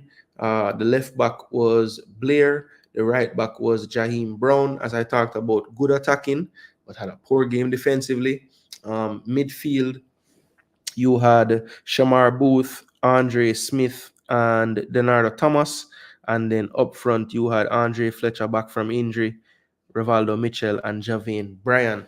So I thought Bryan was a bit quiet in the game. They couldn't really get him unlocked and get him really going in the game. I thought Fletcher, even though he looked like he was carrying a bit of a knock, still provided a threat, had a couple of the best opportunities, and was involved in pretty much all the good things that happened.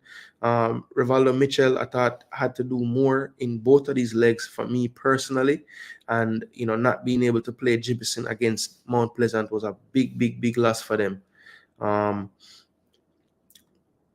Denardo Thomas had some skillful moments, but really couldn't really find the end product for the most part. And I thought, as I said, Jaheim Brown, while he was good attacking, definitely struggled against Campbell down that left side, and also Green when he would drift out to the left as well. Mount Pleasant started with this lineup: Shaquan Davis. They had Topi and Dyer in central defense. Fitzroy Cummins playing a bit out of position at right back, but doing a decent job over there. And then Sule McCullough played left back, of course, inverting into midfield for the most part in possession. In midfield, they had Doxley and Demario Phillips kind of playing the holding roles. Demario Phillips obviously had more freedom, so he was more of a box-to-box role on the day. And Romeo Guthrie actually played the central attacking midfielder. They played Daniel Green actually up front as the number 9, and they had Campbell on the left and Kimoni Bailey on the right. And I'd say about 30 minutes or so into the first half, Bailey and Devante Campbell switched flanks, and it was actually during that switch that Campbell got the goal from the right side in the first half. And then in the second half, on his more familiar left wing, that is where he created the second goal from. I thought that the starting of Demario Phillips was crucial for them in this game. He was extremely busy, especially in, pretty much the entire game. He never really stopped running, always was getting the ball from the defenders, linking the play to the attackers and the wide players. I thought Doxley had a solid game. I thought he played better than Howell did in the first game in that role in midfield. I thought Sule McCullough had his regular, 7 out of 10 type performance. Also came close from a set piece as well as normal. Just had a header flicking past the post at one point. I thought Cummins, while playing out of position, did lack a little bit in terms of when they attacked and they needed him to join in. But I do think that him on that right side of the defense, kept that entire side basically quiet for the most part during the game. Daniel Green, I thought, looked a lot better than he did playing behind Shaquille Bradford as a central attacking midfielder. Looked a lot more comfortable playing striker and gave that position a little more mobility, because I thought he was more willing to run the wide channels than Bradford was, who pretty much stayed in the width of the 18. And I thought that movement of that main striker opened up more opportunities for Guthrie to arrive late and Phillips to arrive late. So I think moving forward, Mount Pleasant looked to be a little more solid attacking wise when they have a player more of the ilk of Green or Casa Chang playing that striking role. I don't know what people that follow Mount Pleasant think, but I tend to like how they looked a bit more with Green in the role than when Bradford was in the role. So yeah, that's my take on these two games, people. I think both teams that made the final probably deserved when you look at the course of the season.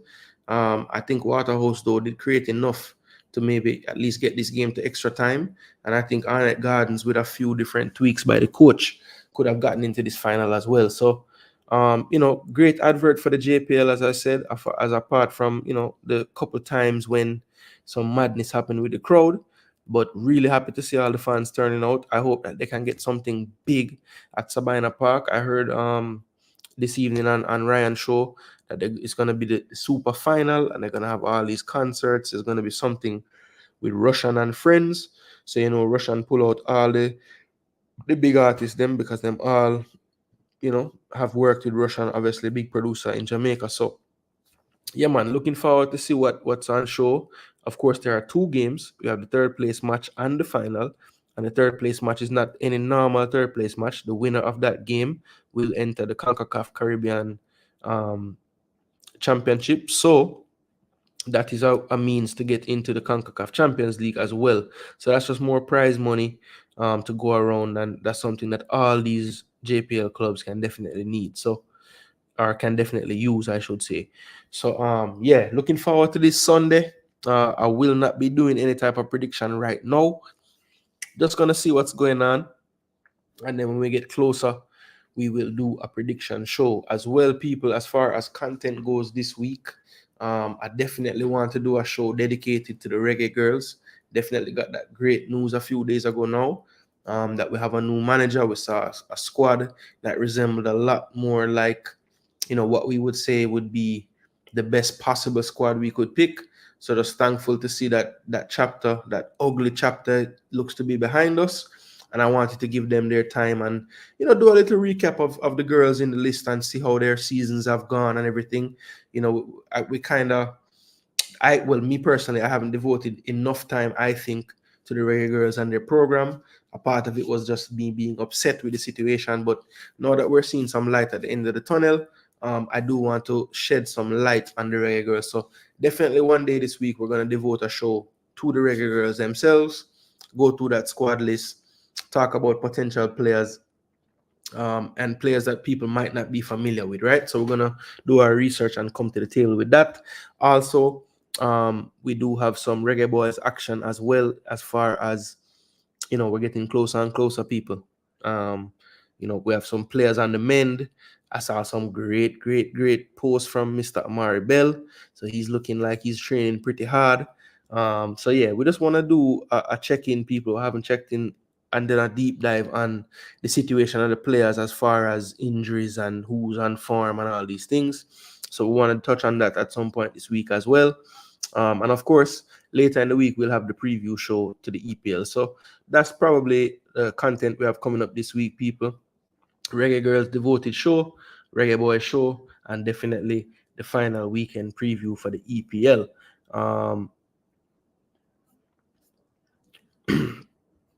Let's see. So I want to give the comments some love before we sign off for the night, people. I went ahead and did a long discussion by myself about the game. So let me just see what people had to say about this second, the first semi-final, which I spoke about second. So Trevor said Devante Campbell was excellent yesterday. I totally agree. I thought he was excellent in the first game without end product. And this game, he was similarly as excellent, but had the end product. So yeah, big difference. So what happened to Austin from Mount Pleasant? Now I get no game. Yeah, man, the pass from Topi was nice. My baller from my place. Ranking. Now get a game either. Yeah, man, it's tough, man. It's tough.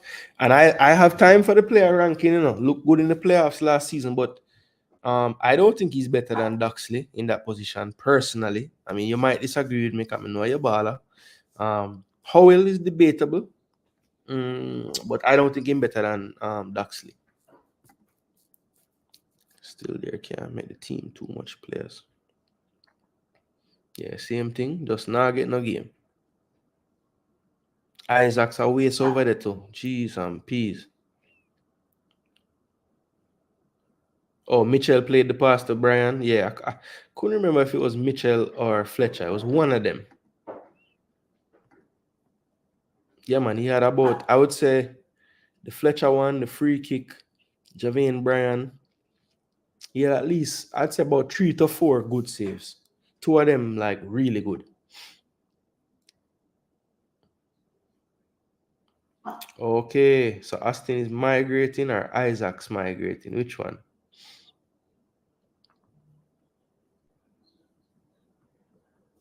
Oh, he might talk about Isaac's. Okay. Fletcher to Mitchell, then to Brian. Okay, cool. But no, Fletcher is involved.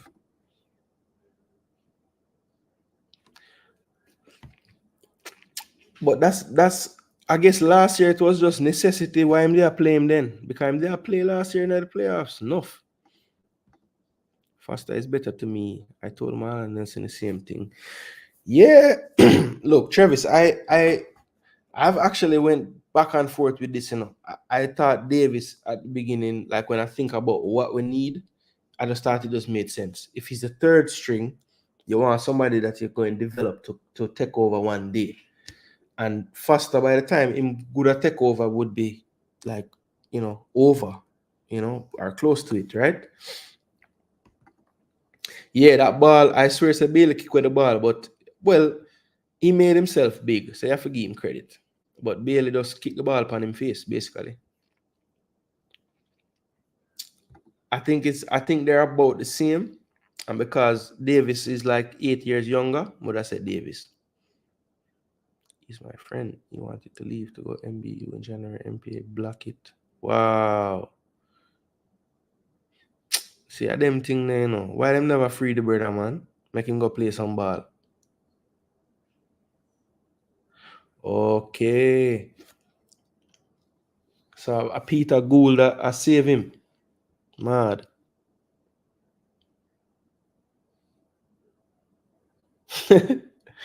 They said the first chance him get.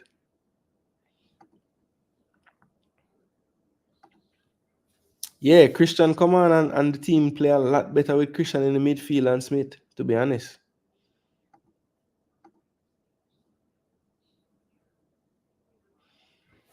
So wait, Reno make it? Travis, them officially going back? Yeah, man, he's very fit. Especially at the JPL level, because the game not as fast. So the fit like him super fit in the JPL. Even if he come home to Reno or help, I'll be good with that. Father Bling, bless up yourself, you know. Yeah, man. Me say the as a matter of fact, I need to post it in my community tab. Even though I'm sure everybody has see it, but it can't hurt for us post it everywhere. So I'm gonna copy that link there and paste it in my community so people can see where you go online to buy the tickets and everything. That's a great job. You know, it's a full 3 weeks before the game, and them have all of that sort out. That is great. That is great, people.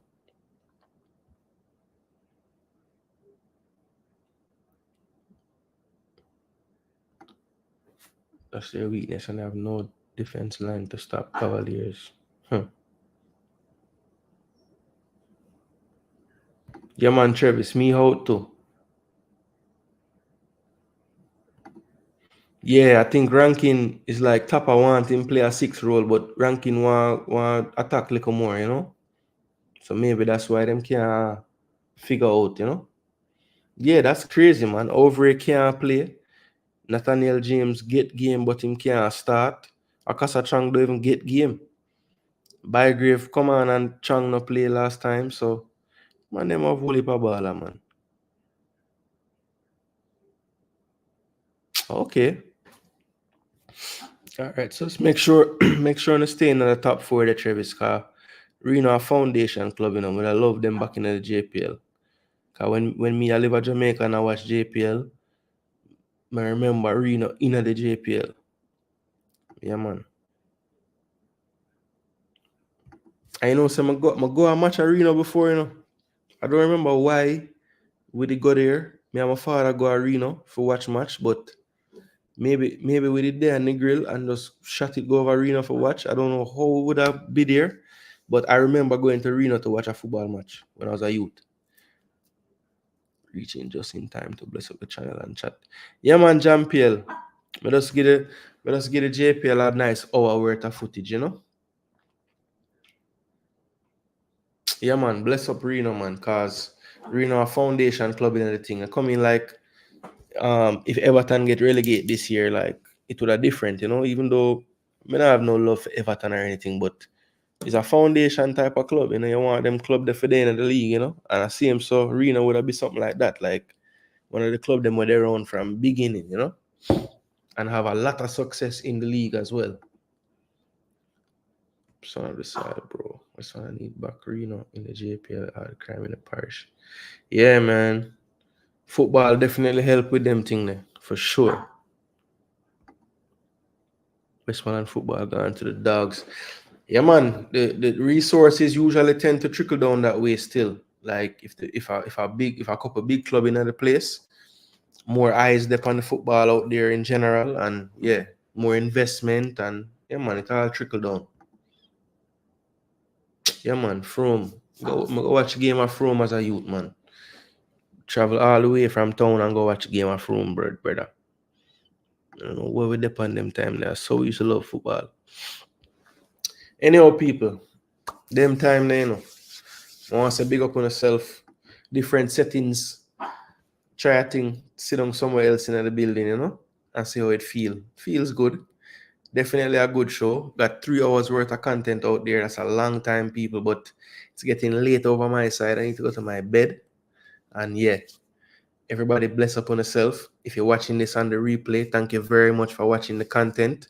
I talked about the EPL for the first couple of hours, and then we gave the JPL about an hour of our time. So yeah, if you're looking for what to look for in the content you're watching this, that's basically the timeline. So yeah, enjoy the content, people. Share the content, like the video, subscribe to the channel, drop some super chat, yeah, man, and help grow to the channel. And I usually at this point say, you know, come on, you Gunners, but you see the headline, people. Come on, you Spurs. I need a miracle. Please. Bless up everybody where they are, people. Till next time. Jason Gooner, we're out of here. Sleep well, people.